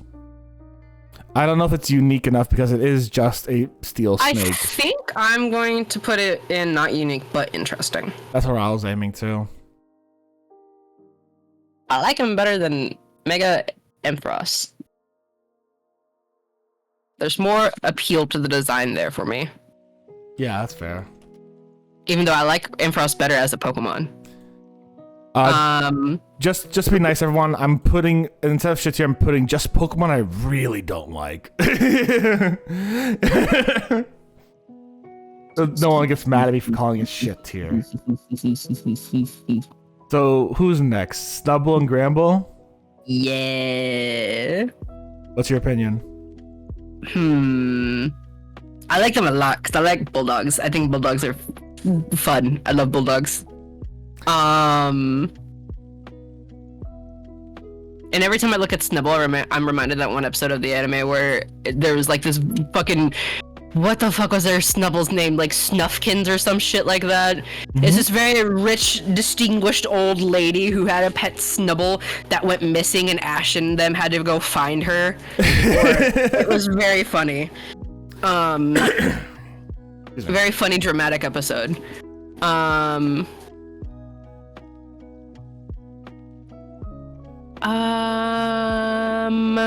See, I love Bulldogs in real life.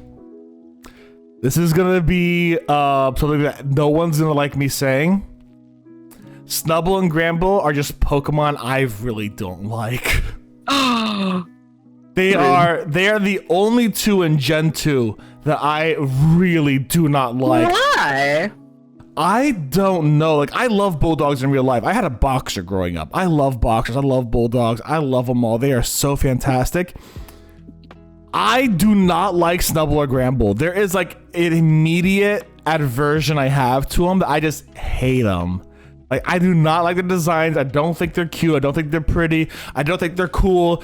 I just want to like never have them in my party ever. I like them. I think they're fun.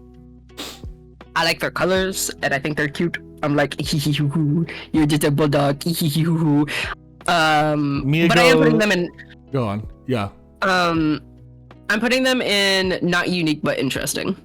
Mia goes, I don't really like Snubble and Gramble, really. They're just kind of dogs that are fairy types for no reason. Okay, cool. You could argue that a lot of these are just like, that's just a bird, that's just a cat, that's just a whatever. Yeah. But like, I feel like compared to others, like, that are just like what they are, like, oh, that's just a bird or whatever. Well, we're talking about Houndoom soon, not to mention for just a dog, essentially. Well, that's more that's more fun. No. No, but I'm saying that's the argument you can make with Houndoom and Houndour. You can make a very similar argument. No, that's a devil dog. That is a devil dog. That Greek mythology, baby. Like, we've seen that shit before. I'm not saying that I'm saying they're bad, but I am saying you could make the same argument that it's just a dog with Houndoom and Houndour. No. Because this is where you're getting yourself with your funny little contradictions. Because we literally talk about like, yeah, sure, it's a devil dog. Greek mythology, Cerberus, whatever. Yeah, but that's fun and cool and interesting. We're pulling from culture there. I'm not saying it's not. I'm not saying it's not. What I am saying though is the same argument Mia made about Snubbull and Gramble could also apply to them. I'm not saying I think they're bad. I like Houndoom and Houndour. No, because I agree that because I don't agree with that, because Snubbull and Gramble are just dogs. They don't have anything else going for them. As opposed to, like Mia says, they are just dogs. I don't agree in that same sentiment with Houndour and Houndoom, because they actually have something going for them more than just being dogs. But then we're gonna have to look at Ursaring and Teddy Ursa, though. Those are just fucking bears. Those are just fucking bears. And we can pretty much say that about any of the bugs, too. Yeah, we have. But I'm saying that, like, there is a difference between them just being the creature that they are versus they are that creature plus an extra motif theme to them. Fair enough. Because you could take, like, if you took... say if they had taken Snubbull and Gramble and actually introduced them later in the series and actually like made them proper fairy type dogs, that would have been cool and fun. You could have actually like worked with that and designed like something fun there. But they are just dogs that they decided to make fairy types later on, and then the design's still the same because they don't redesign Pokemon after that. Yeah. But like there is a very big difference between them just being the creature that they are with like Snubbull and Gramble versus the creature that they are plus a fun motif and theme. Fair enough. Because like I put them literally in the same category as like Spinarak and Ariados, because Spinarak and Ariados are just bugs. Yeah, they are just bugs. But I think they're like fun bugs. Like I was gonna say I would hold a Spinarak in the Pokemon world, and I was like, what Ethano it's says like the size of my head. Oh wow, that's big. I'm pretty sure, like in the anime, they're like fairly big. That's bigger than I thought they were. Ethano goes, the way Gramble just stands on two legs, I hate him. I like him. I'm so glad chat's with me on the don't like Snubbull Gramble train. I'm so thankful. There's so many Pokemon there that stand on two legs that I can guarantee you'd be like, oh, I like that guy. Hey, Typhlosion, 100%. I don't disagree. That's not. I don't have a logical reason for the aversion between these two because I love bulldogs. I really do. They are slobbery, fun. They make silly noises. They're great at snuggles. I just hate these two for some reason. I don't like them. They give me they just hit me in a way that I'm like, no and never. Please and thank you. So Quillfish. Not unique. Grimble doesn't look awkward. I don't agree with that at all. I don't think Grimble looks awkward at all. That's literally like you take a bulldog and you made him purple. Yeah, I don't think he looks awkward. I just don't like him. But Quillfish, I don't like Quillfish. I'm putting him on a not unique and bland. Like I love Pufferfish, but like I like Pufferfish, but I think for a Pufferfish Pokemon they could have been more fun. Exactly. No, I don't like Quillfish. I'm like Quillfish is so forgettable for me. The way he's standing is awkward. What you're saying? I also still don't agree. I understand what you mean. I think I kind of understand. I understand what you mean, Ethano. I just don't agree. I think I can see it from like a spine way. Like it almost looks like he's leaning forward, and then he should be like falling. I can see like he's like reared up and like ready to fight. What it is. I agree. Yeah, don't get me wrong. But like if I think about like an actual dog, like just say that way, it's also like the poor thing's gonna hurt its back. Like please don't hurt your back, buddy. Well, you can't because it's a Pokemon, and that same logic doesn't apply. I know. We just said it was just a bulldog. Yeah, but not in the. That's not in the same sense. Guys, don't worry. We're gonna contradict ourselves a million times, and that's a fun part of it. Like it makes sense. What I'm saying, it makes sense. Chat, does it make sense? You can tell us. It does, because like, whatever. Scizor, Mega Scizor. I don't like Mega Scizor. No, it's kind of, I don't like it either, honestly. I think he looks weird. I think you just slap some armor on Scizor, kind of. I think Scizor is unique and interesting. Yeah, agreed. Scizor is really cool. Mega Scizor is... Let me look up a big picture of Mega Scizor. I don't... Yeah, I'm gonna do the same. Because some of these just don't do justice. Mega Scizor. Not EX, I don't want the Pokemon card. Pokemon card has some decent art on it. If it's the Mega. No, it's like shitty quality like pictures that someone took of a Pokemon card. You know what this looks like? This looks like a fucking Scarlet Violet like future Scizor. It does look like that would be like a fucking like future Scizor. Like just make it a little bit more high tech. And here's the thing. I don't like a lot of the future things from Scarlet and Violet. I don't.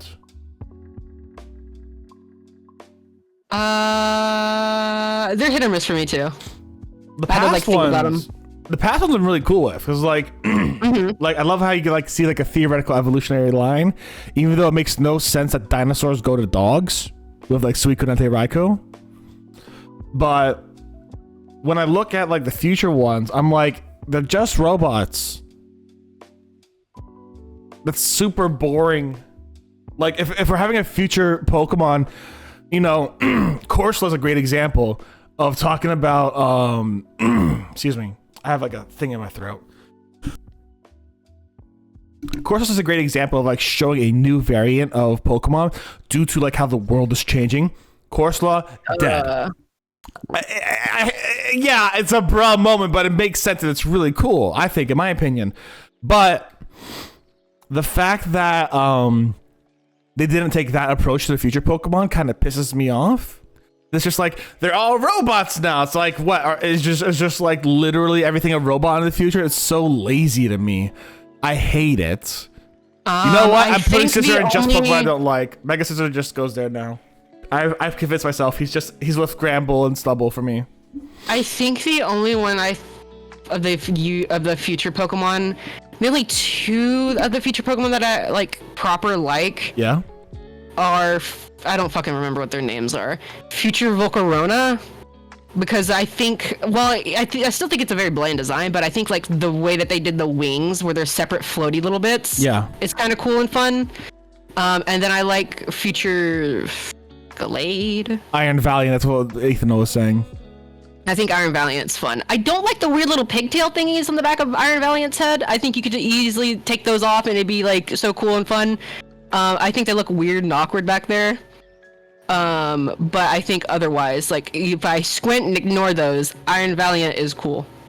Iron Moth looks cool, but at the same time, like I would rather have had like regular Volcarona. Actual evolution, like, or like not just all robots. Oh yeah, I'm agreeing for sure. Like because the past ones are so cool. They are. Like, holy past shit. Volcarona fucks so hard. It does. Wait, there's a past Volcarona? Yeah. Let me look at that one up. He's so cool. I forget his name, but he's a fluffy boy. He's so fun. Oh, I like yeah. It's Slitherwing. Yeah. I love him. He's so cute. Oh my god, yeah. I think the ones of the past ones that I don't like are past Amogus, the fucking mushroom guy, and then past Magneton. I don't like that he just got long legs. He's weird looking. What? Okay, hold on. Paradox. That's what they're called. They're called Paradox. Paradox Pokemon. Just give me the whole list, please. Thank you.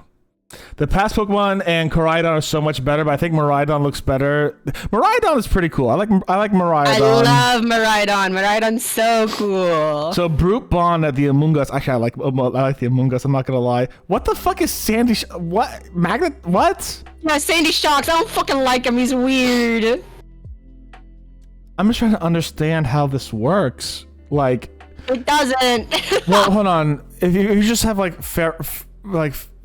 ferromagnetic material, it's not impossible, but it's just like I don't like him either. Fair enough. I don't like him. He's just weird. All right, I'm taking a look at the other ones. Like, yeah. So there's Iron Bundle, Iron Valiant, Iron Thorns, Iron. This is all iron. It's just all fucking iron. Like, it's just a robotic version of what they already are. Like Iron Treads. Iron Treads versus Great Tusk. Great Tusk wins 100%. You know, with that kind of vibe. Slitherwing versus Iron Moth. Great Tusk. Slitherwing wins. You know, 100%. Like all the other ones, the iron ones are just so fucking boring. It's just they're just a metal form of what they already are. Miraidon, everyone's favorite phallic motorcycle. Is Miraidon phallic? I don't think he's phallic.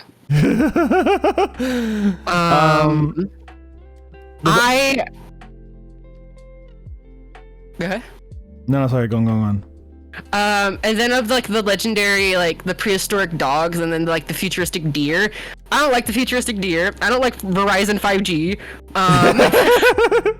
And then the only prehistoric dog I like is Walking Wake. I think Walking Wake is so fucking cool. I do. I know it doesn't make sense it doesn't make sense because Dinosaur 2 dog, but I think he's so fucking cool in design. He's like a fun, fluffy raptor with 2 tails and shit. I 100% agree on that. I don't like Raikou or Entei's though. I actually am fine with Raikou's. Like, it's a meme. It's just a fucking Brachiosaurus. So weird. It's weird. I don't disagree. I don't like Entei's is the one that I'm kind of the most because it looks like an Entei, but with a giant fucking forehead. I think they could have been better. I don't disagree with that. But I could deal with Entei, and I'm fine with Raikou, but Walking Wake is 100% the fucking best. I love it so much. Walking Wake's so fucking cool, dude. Yeah. So good. That is by far the best legendary dog there. And the legendary deer things, like, yeah, they're just fucking. They're just the metal. They're just metal. They're just metal. I didn't care for the legendary deer to begin with, really. I'm gonna be so for real with you. I'm like, they don't really stand out to me. They're fine. Like, I don't hate them. They're just fine. Yeah. I did not like hunting them down in fucking Sword and Shield. I was like, Fair. for that fucking sub quest in the DLC. But I'm like, yeah. Like in Sword and Shield, like we got the cool like Galarian versions of the birds. Yeah. Of the legendary birds. I think they're so fucking fun. Those are cool. Those are cool. They have the potential to have like cool designs, but then they're like metal, hee. And I'm like, oh. It's so lazy. It is. It's just like smooth, shiny, hee ho. So, and that's why I put Mega Scizor down with the ones I just don't like. The same vibe. Same vibe. I just put him in not. I put him in not unique and bland. I'm just like, you're just weird Scizor. You're just like Scizor trying to cosplay. But with our boy now, Shuckle. Shuckle! He goes into my special boys category. Shuckle's unique and interesting. Yeah, 100%. He goes in my special boys category. I love him so much. Heracross, I think, is...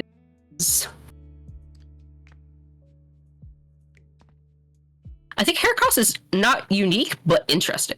That's where I was going to put it. Because he's a Rhino Beetle. Yeah, I like him. And the Mega... He's still cool. He's a cool beetle, but... Oh god, the Mega. Is this going to be another... This is where I like out myself for not liking a lot of the Megas. Let me look at Mega Heracross. That's what I'm doing real quick. Mega Heracross has that same issue. It looks so robot-y. It looks Mega like Man hands. Yeah, it looks like a robot. It looks like a fucking Paradox Pokemon. Not good one either. Why he got Mega Man hands? You know, I'm moving Mega Scizor down to Pokemon I just don't like it. I'm including Mega Heracross in that. I don't like it. Regular Heracross is good. You like Mega Heracross? No, I said regular Heracross is good. It's really good. Yeah. But like the Mega is like, what the fuck? I don't like it. I don't like it. I'm just like, nah, fam, I'm good, thank you. I'm like looking at some of these megas and I'm like, I really don't like a lot of you. Yeah. All right, Sneasel. I really don't like the majority of you. I like Sneasel. He's fun. I think he's unique and interesting. Yeah, and Weavile. Teddy Ursa and Ursa Ring.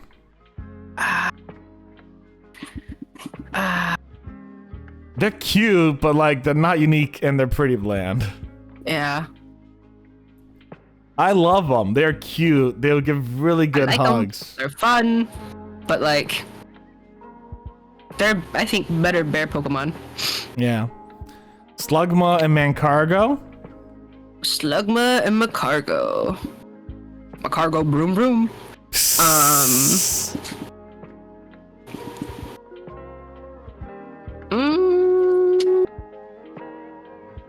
I would put them under unique and interesting, like a Mugma that's a slug, like a magma that's a slug. It took me a second to process. I was like, oh. I was mixing slug and magma, you know. Yeah, it's like a slug. It's like a magma slug and a magma snail. Yeah, I kind of like that. I kind of feel like that's really interesting. Like, I don't know. I find it to be really fascinating. Like, you know, you think of snail, it's just like. I think it's just a unique spin on the species of animal. And I like it a lot. I think they're fun. Swinub and Piloswine. I think Piloswine sticks out more versus Swinub. I was thinking the exact opposite, actually. Oh, I like Swinub better. I think he's cute because he's like those little brown boars. I don't remember what their names are. But I think Piloswine sticks out more in design-wise because he has more. You start getting to that prehistoric kind of vibe. Oh yeah, that's fair. Sort of like that. You start leaning into like that woolly pig, woolly mammoth sort of like angle. I see where you're getting. Even though he's not quite there yet. But I think it leans more on like giving it that ice type look versus Swinub does. Because like if I didn't know what type Swinub was and you were like, here's Swinub, what type? Yes, I would be like, he's probably normal. Yeah. And you'd be like, no, he's ice ground, and I'm like, huh? You know what? That makes sense. I'm gonna put Swinub in not unique and bland, and I'm gonna put Piloswine under unique but bland. Corsola. Oh, I love Corsola. The fact that they were able to make a very fun-looking coral reef Pokemon, and they took coral reef, which can be like super fucking boring, and they made it fun, interesting, and like really emotive. I think that's unique and interesting. I agree. Unique and interesting. I think Corsola has a very cute, fun design. Remoraid. Not unique and bland. Yep, not unique and bland. I completely agreed. I forget about Remoraid so often. I'm like, yeah. The only reason I remember Remoraid is because if you have to give the Mantine. You need him for Mantine. Yeah. What about Artillery? I'm going not unique and bland for him. Like he got cool colors, but like it's a red octopus that shoots out. He's fun colors, but he's just It's an Octorok, essentially. From Zelda. Remoraid. Doesn't Remoraid evolve into It does. It's Octillery? Really fucking weird. I was about to say, if I remember correctly, because it's so fucking bizarre. Yeah. I don't know how the fish becomes an octopus, but it's Pokemon. Yeah. How does a dinosaur become a dog, you know? Exactly. That's why I'm like, it's Pokemon. Santa Bird. Delibird! I think Delibird is unique and interesting. Agreed entirely. Because he's so funky. It's Christmas. It's the so Santa Bird. cute. I love him. Like, I'd be like, oh, what a whimsical lad. You know, right? Like when I was first playing Crystal, I was like, I want to find a Delibird. These things are so cool. I want one. I was searching forever for one. I don't remember if I ever got one, but like I just love them. I just absolutely love them. Mantine. I love Mantine. I think Mantine is unique but bland. Well, no. I'm not sure if it's unique though. Like, I'm more along the lines of not unique but interesting. Yes. Yes. Once again, this convention it confuses me often. No, that's fair. Yes. I think he is very interesting, but not very unique. Yeah, exactly. Because the design is not very unique, but he's very interesting because he's a manta ray. Manta rays are cool. I love manta rays. Scarlet ray is unique and interesting. Yep. Now, here's the funny thing. You could just say, oh, it's just a robot bird. Well, no, he's not a robot. No, it's not. Like, he's a suit of armor because he's Skarmory. Yeah. But what I'm saying is, like, you know, from how I was hitting the people who was gonna be like, well, Steph, you said X, Y, Z. He's like, well, no. He's not. Because literally, like, it's not the same. Yeah, because exactly. Where we were dunking on like the future Paradox Pokemon being just like the robot versions of themselves, it's because they're lazy and that they took Tyranitar and dumped them in Chrome. Basically, yeah. But with this one, it's a fun, unique bird design that's like an armored bird. Actually, the wings are apparently hollow, which is really cool.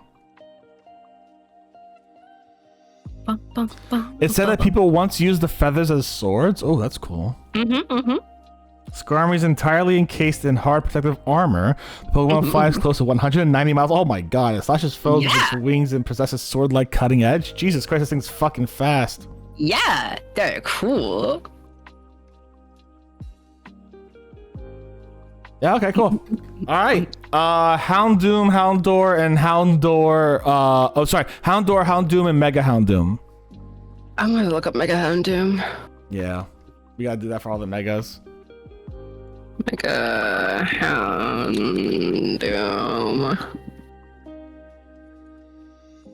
Oh, this front-facing picture is like.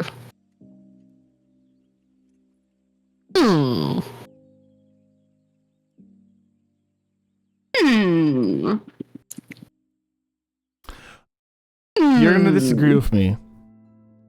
I think you're gonna disagree with me. Here's where I'm gonna go. For Houndour, I'm gonna go unique but bland. For Houndoom, I'm gonna go unique and interesting. Mega Houndoom, I'm going unique and bland. Because, like, for me, Houndour is Growlithe with bones. And honestly, that's fine. Like, I still think it's very unique because the bones are cool. It's a whole new motif. Houndoom really separates the line from any other dog Pokemon. You have that Doberman look. It's really strong, really ferocious. This thing is ready to come at you. It's the Hell Dog. Mega Houndoom's just kind of like a little extra. Like, I think they could have simplified the design and it would have looked a lot better. And that makes it blander to me in all reality. I put the entire line, including the Mega, in unique and interesting. This is the first Mega I've seen that I actually quite like. Because I think they took Houndoom and made him more. They leaned extra into that Hell Dog like design. I think that Mega Houndoom, because they actually gave him like a split devil tail instead of just like your triangle tail. They gave him like the split little pitchfork tail.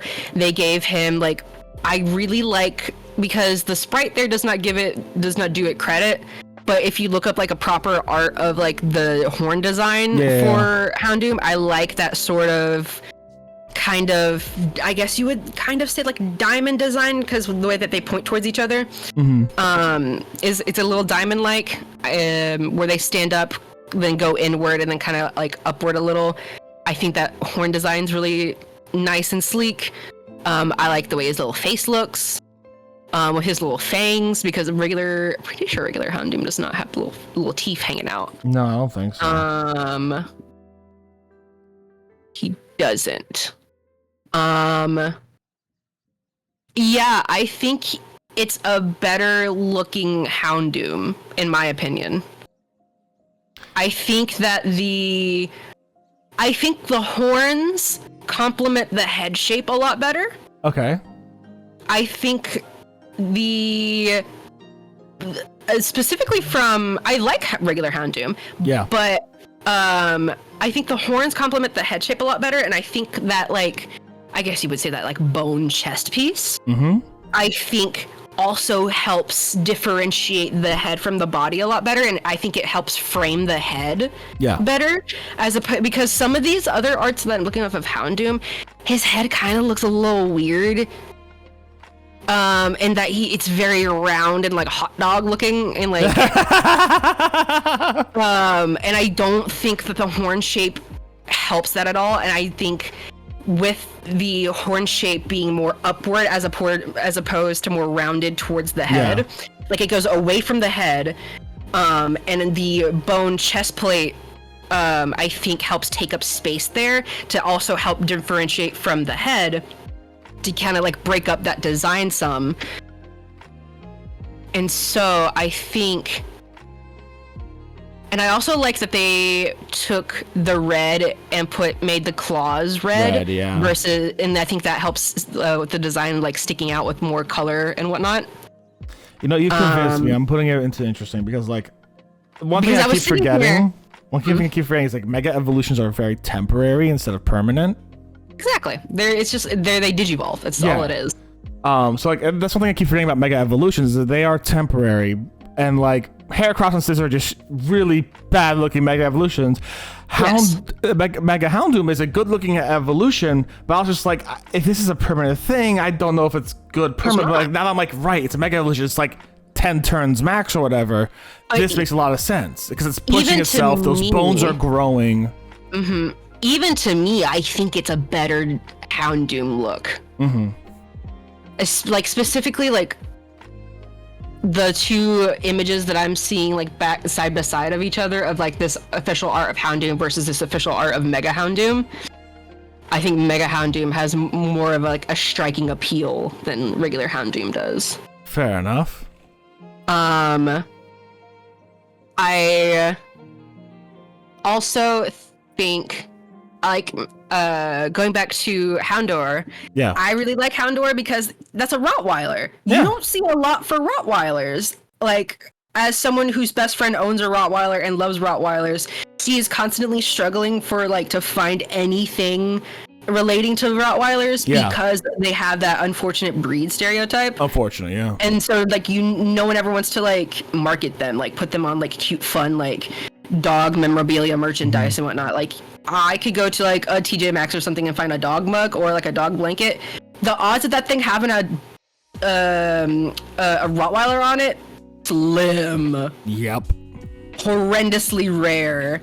Like, you are always going to see the more fun and appealing dogs, like a wiener dog, a beagle, a fucking Bichon Frenchie Free. or whatever.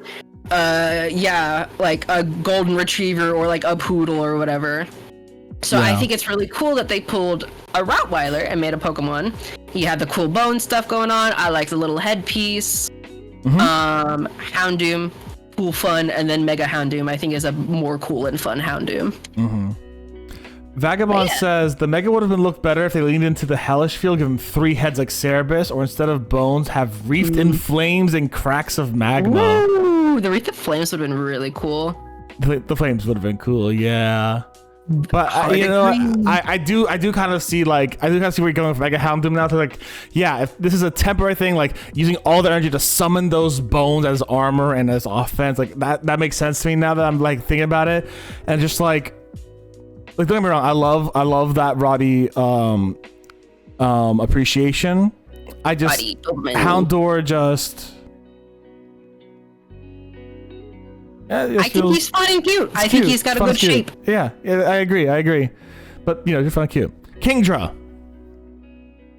I think Kingdra is unique and interesting because Kingdra is based off of sea dragons. That's true. And I think sea dragons are very fucking cool. There's also like Skrelp in the future, which I absolutely adore. Fucking love Skrelp. Are you kidding me?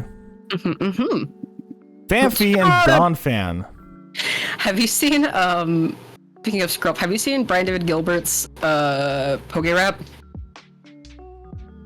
I think I have. I do not remember it. Okay, I was gonna say, if you hadn't, if you're not busy after stream. Yeah, all right, yeah, we'll watch it. We'll watch it at the stream. It's so fucking good. We will watch it at the stream. Fanfy! I think Fanfy...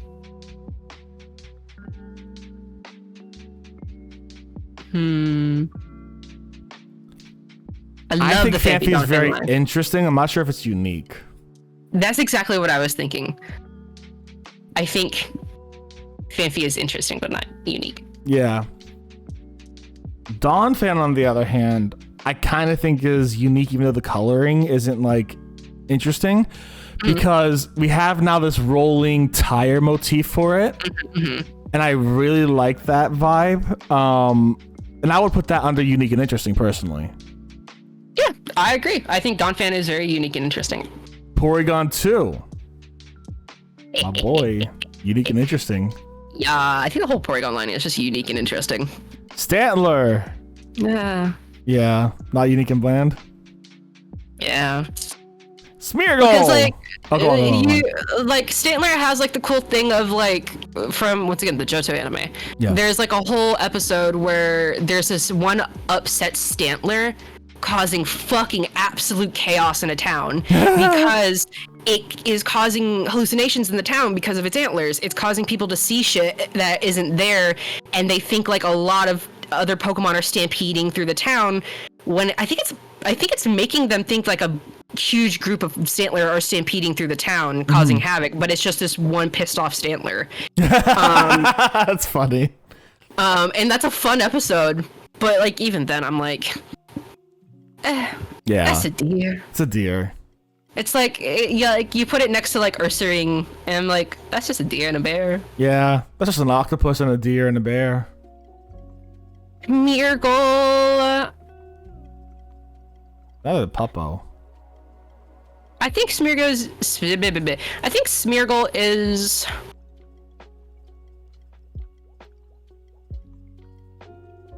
I think it's unique but bland.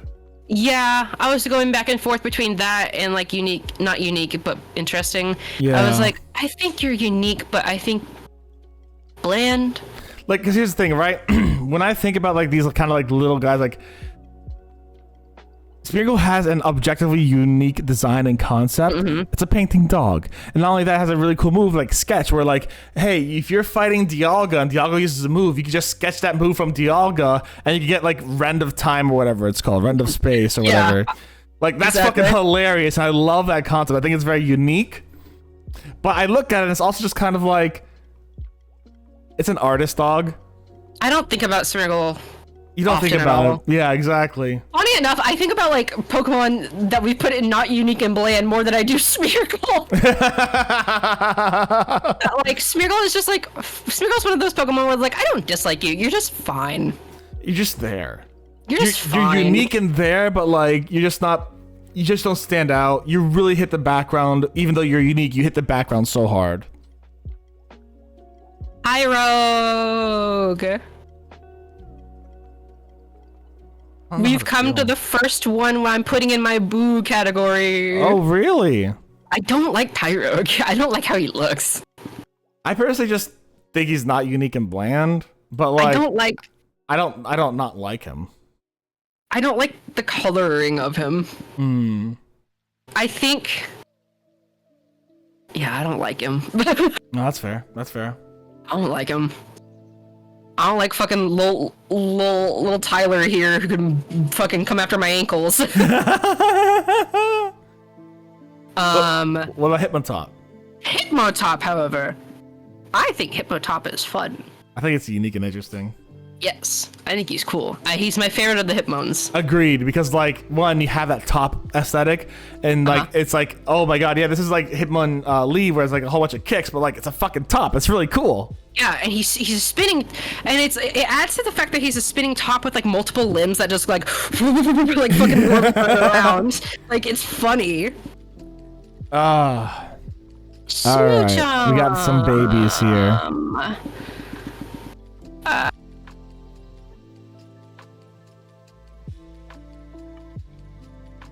I'm putting Smoochum in not unique and bland. Suicune just looks like a little kid. Yeah. I'm trying to think, like, because I don't like the Jinx line at all.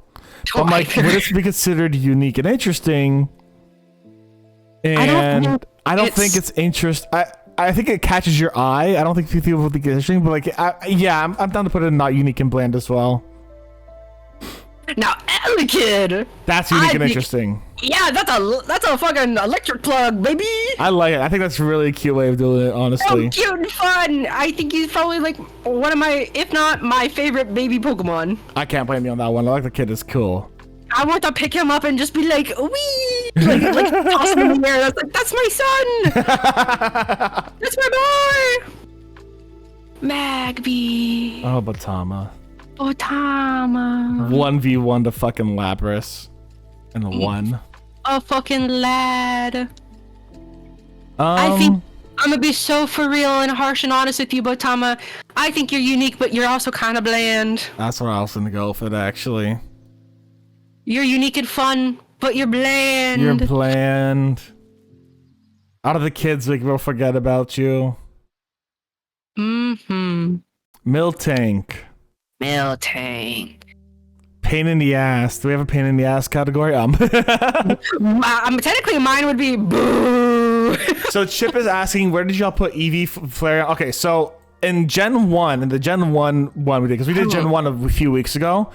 We put them both in. We put them all in unique and interesting. I think I put Eevee in unique and bland because it's just a fox, but all the evolutions in unique and interesting. But I decided to add a special boys category just for myself, and that's where Umbreon and Espeon have gone.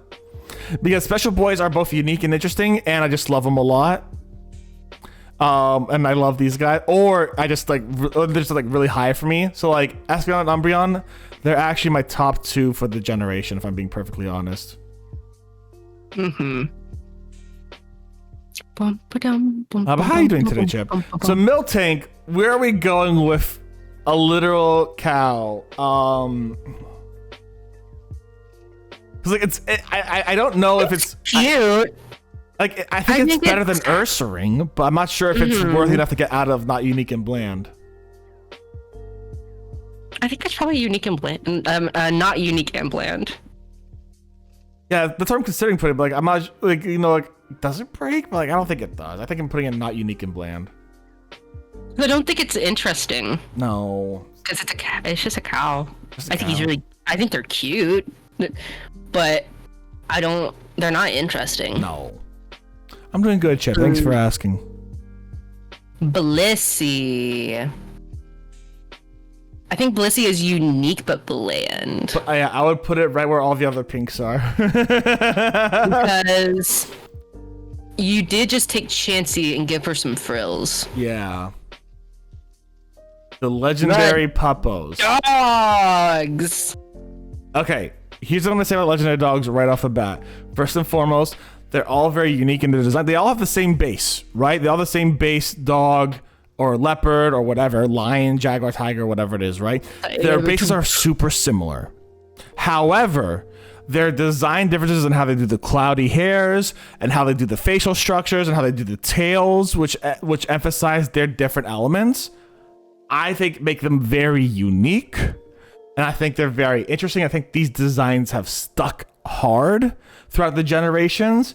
I'm putting all 3 in unique and interesting. And not only that, I still thoroughly believe that these guys are actually just evolutions who have been blessed by Ho-Oh. Yeah, as you were saying that, I just immediately, before you even said anything, just put them all in unique and interesting. Yeah, I love them so much. They're cool. Like, come on. Out of curiosity, what is your order for your favorite of the 3? Suicune, Raikou, Entei. Suicune, Entei, Raikou on my end. Okay. We had the same number 1. Yeah. And just flipped off our number 2s. Yeah. Lavatar, Pupitar, and Tyranitar, and Mega Tyranitar. Let me look up Mega Tyranitar real quick. This thing looks ridiculous. I don't like Mega Tyranitar. This thing looks like a fucking like Arwing from fucking The Star Wars thing? No, from Star Fox. Oh. It's another space thing I've never digested. You never played Star Fox? No, I never had that growing up. I know of it, but I just never had it. Oh my god, this is so fucking extra. What the hell? Regular Tyranitar looks better. Say again? Regular Tyranitar looks leagues better. It does. Like, I'm looking at Mega Tyranitar right now. It's like, so you gave it Pupitar on its chest, fine, but also like this is kind of like it's that thing of more is not always better. Exactly. Like they enhanced the spikes and shit, and I don't think that looks good. I think especially the one on his fucking head. The one on top of his head looks stupid. I think if what they did was they just changed the color from the stomach from blue to red. They maybe added a few more of the holes on the side and maybe made the back spikes a little longer or change it to like really almost like a Godzilla vibe. It would have been fine, but these extra like fucking spikes going in every fucking direction is so annoying. Yeah, I'm putting fucking Mega Tyranitar down in like not unique and bland because I think I just don't think it's a good one. I'm putting him in Pokemon I just really don't like, actually. But I'm putting Larvitar and Tyranitar in unique and interesting. Pupitar I'm putting in unique but bland. Because he's just another weird little cocoon middle stage. Another Metapod, another Kakuna. I got you. Mm-hmm. But Larvitar and Tyranitar, I think they're so cool. Honestly, we really didn't need Pupitar. It could have just been Larvitar to Tyranitar. Hold on, Chip asking a question that we have an answer for. You ready? What would you do if they made a Groose Pokemon? Groose from Skyward Sword. Hey, Chip. In our Nuzlocke, we have a Pokemon nicknamed Groose. Half because of Skyward Sword Groose, half because of the bird Groose. Yep. Which we basically have, it's a Combuskin and a Hippopotamus pairing. Hippopotamus pair. I fucking love Groose. He's fucking dumb as shit. I love him. He's so fucking good. He's such a himbo energy. I hated his ass in the beginning, but then I got to the end and I was like, you know what, Groose? You're not so bad after all. I fucking love him now. They're the real enemies to friends moment for me when I played Skyward Sword. Oh, you haven't seen, you know, if you ever do want to watch the Nuzlocke we're doing, it's over up on YouTube, !YT, and likely also on Sleepy's channel, who I will give a quick shout out to as well. Go give Sleepy some love. She's great. Thank you. We played our Nuzlocke last night and got a lot of fun. Further than we've ever gone before. And we killed Dragon Tamer Whitney. We just killed her. She's done. Lugia, Ho, and Celebi. For me, all unique and interesting. Exactly. Yep. You have like a cool like sea creature. You have a cool phoenix. You have a cool little time traveling onion fairy, baby. So here's my question. Out of the birds, including the 3 originals, what's your favorite? So like the 3 legendary birds and then these 2? Yeah. Ooh, I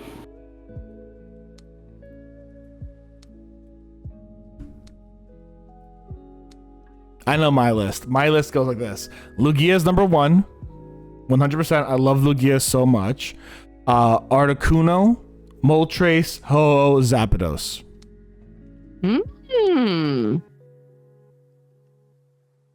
I'm struggling between putting Lugia or Articuno as number 1 because I like them both a lot. Yeah. But I think Lugia wins out for multiple reasons. You have like you have the 2000s movie. You have Gale of Darkness. You have like the anime. Yep. There was a fucking baby Lugia in the anime at one point. Yeah. There's like a lot to be said and done with Lugia. So I think Lugia, because of all of that, wins out over Articuno. Even though if we're talking about just the elemental bird trio, Articuno is my favorite. Yeah, for sure. Such a cool, sleek, mystical design. Articuno is my favorite out of the 3 birds too. Yeah. It's Articuno, Moltres, Zapdos for me. I was just wondering where I was gonna put Ho in there, basically. I would be Lugia, Articuno, so we're the same there. Ho-Oh. Okay. Zapdos, Moltres. All right. Fair enough. Moltres is my least favorite of the birds because it looks too much like a fucking rubber chicken to me. And it's just like you took a rubber chicken, you set it on fire. Like I feel like if I poked him, he'd be like, make the fucking rubber chicken noise. Okay, so here's a question: how many Pokemon are in this generation? There's 1, 2, 3, 4, 5, 6. There's 11 per row, so that's 1, 2, 3, 4, 5, 6. I have 6 full rows, so that's 66, 72, 73, 74, 75, 76, 77, 78, 95, 100, 101, 102, 103, 104, it looks like 108 including megas. Sounds about right. And I'm gonna say this, because I'm gonna do some quick math here.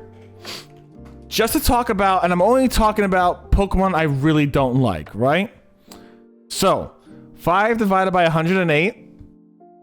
So that's 4.6% of the Pokemon in Gen 2 I don't like. Let me go to my Gen 1 one real quick. You had a lot from Gen 1 you did not like.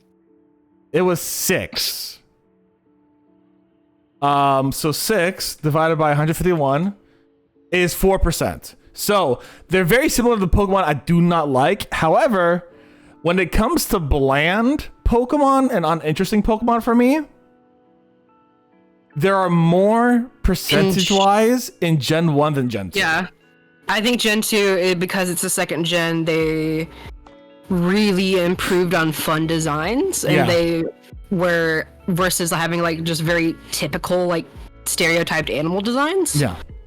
I think they really started like kicking into gear with having like fun, cool, interesting designs. Because literally when I opened this before stream, when I opened this tier list up and looked at it, I was like, this is a solid set. I looked at it and I was like, a lot of these are very solid. Honestly. Like, there are not a lot of these that I would say that I actually like properly dislike.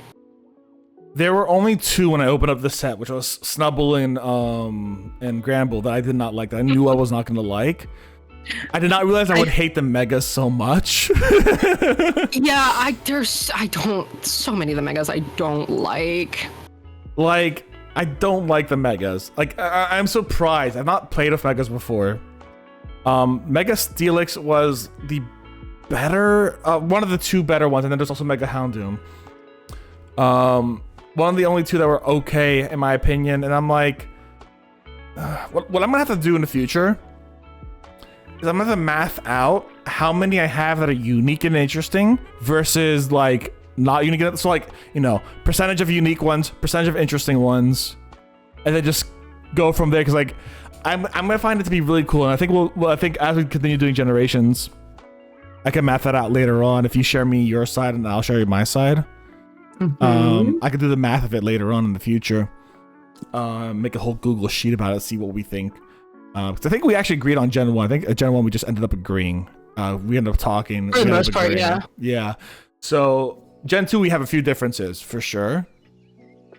So in the future I could have a whole spreadsheet about that, and once we get through all the gens, which God knows when that will happen. Don't count on it being anytime soon.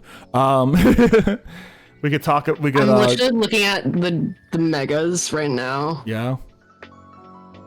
Just all the megas in general. Mm-hmm. I know the Mega Charizards are bland as shit. I like the blue and black one. I mean, they're both pretty bland. I think they're better looking. I think regular Charizard Y is a better looking Charizard. I don't remember which one's Y. For sure. Which one's Y? The normal looking one. Okay, yeah, fair enough. The normal looking one's Y. And then wait, no. I had that backwards. Normal looking one is X. Okay. Charizard X. Normal looking one is. No, I had it right. Okay, yeah. The normal looking one is Y. And then X is the blue and black one. There's some good looking megas actually. Like, okay, first and foremost, Mega Lucario, Mega Abomasnow, Mega Alakazam,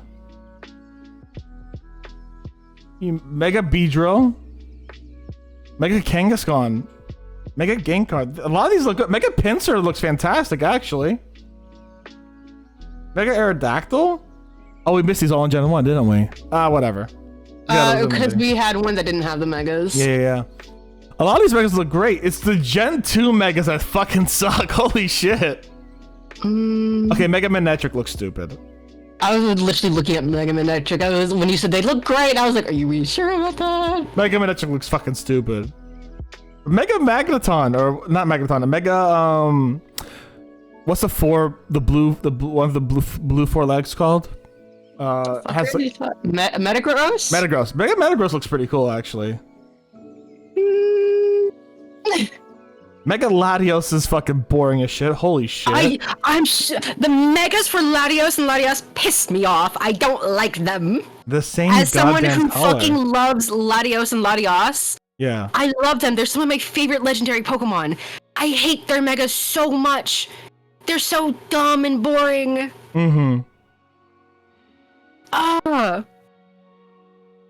Also, because you said,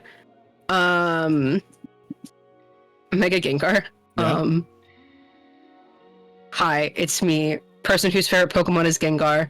I don't like Mega Gengar. You don't? I don't.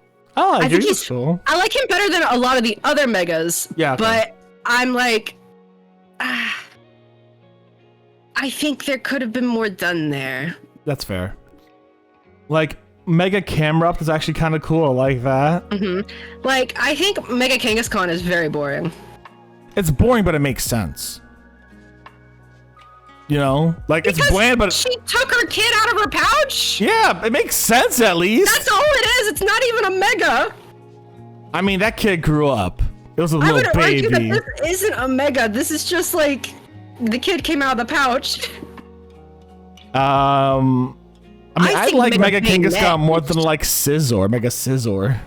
Yeah, I don't like Mega Scizor. Yeah. I think Mega Baynet is fucking cool as hell. Looking for it. Oh yeah, that's pretty cool.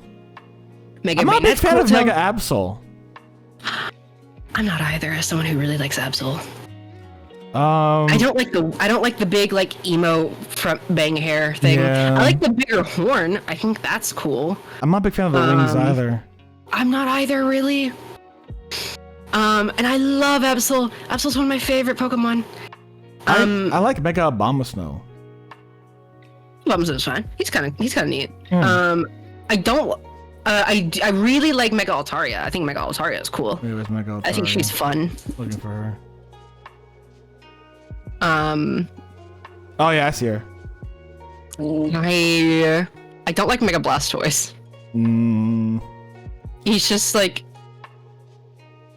bigger guns. It makes sense. Let me put it. It's not offensive, but it's not fun. But if you take him and you compare him to some of the other Megas who actually look changed, Yeah. it's like it's just boring. No, yeah, but it's not heinous. A I think Tyranitar. it's a very It's safe.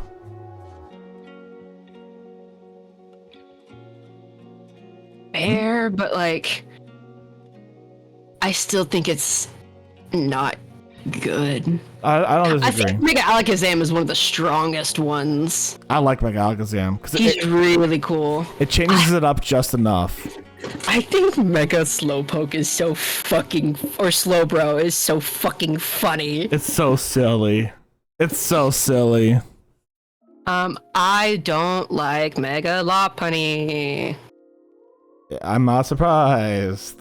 It's honestly feels like furry bait. It is. Like they realized what people liked about Lopunny and leaned into it, and this gave her ripped leggings. Ripped leggings. Yep.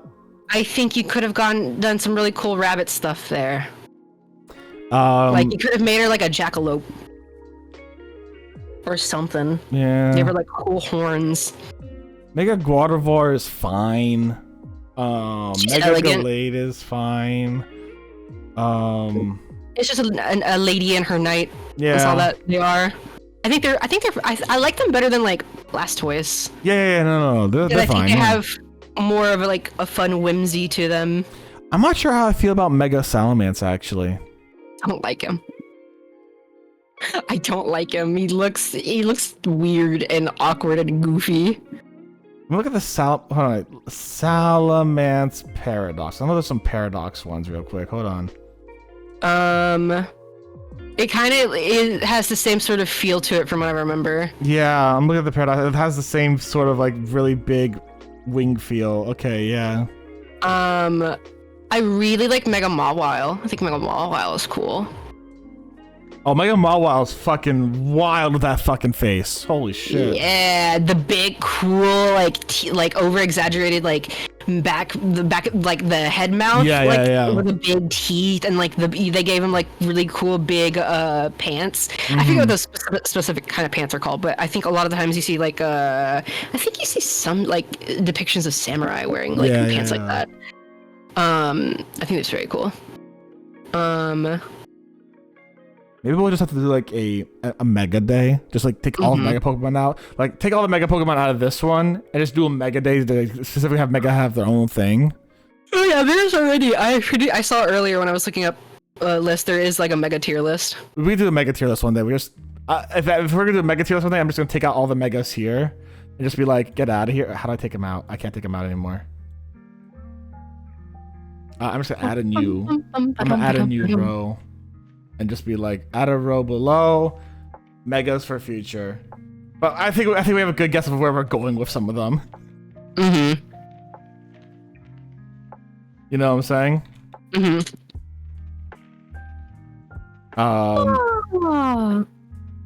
Yeah, but like, yeah. So okay. So if, in that case, I only have 2 Pokemon that are on my I don't like list.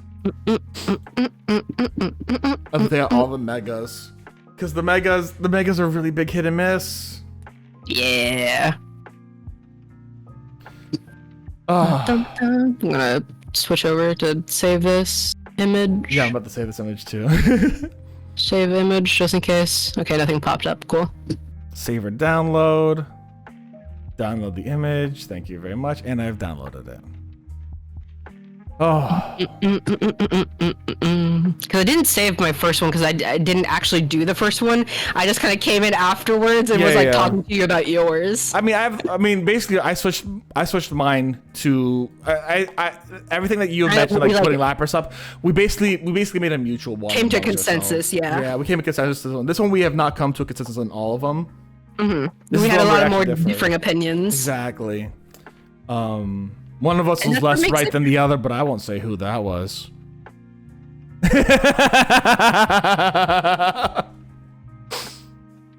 I recognize that you have opinions, and sometimes you have silly opinions, but that's what makes this fun. Exactly.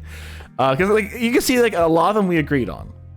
A lot of them we just straight up agreed on. You can see that there is a general consensus about a whole bunch of these guys, right?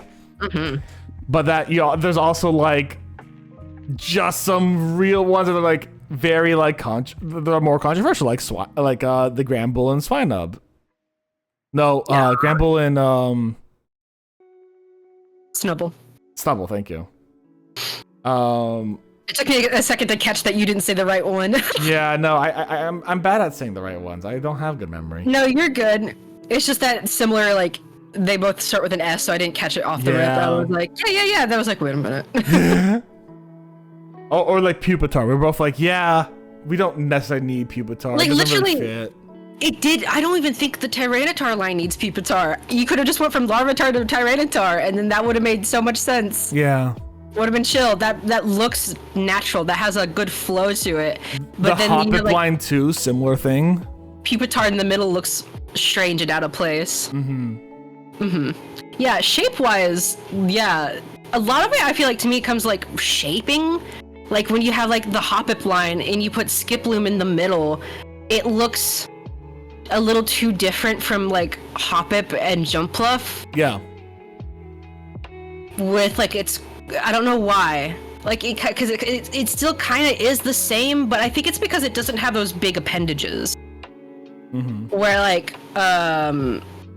Hoppip has like the 2 little like sprouts, and then you have like Jumpluff who has like the big dandelion puffs coming out. Yeah. Whereas opposed to like Skiploom is more compact in that sense. Yeah. what? Because the flower is just kind of like flat and on top of their head. Yeah. Yeah. Well, Good, solid list. I feel. honestly, it was. I'll say this: if you're watching this as a VOD on YouTube, whether it be on mine or Sleepy's channel, which go check out Sleepy's channel, of course. Thank you very much for watching it. I hope you all had a good one. Stay safe, stay sleepy, cool, and we'll see you for the next one. Goodbye, YouTube.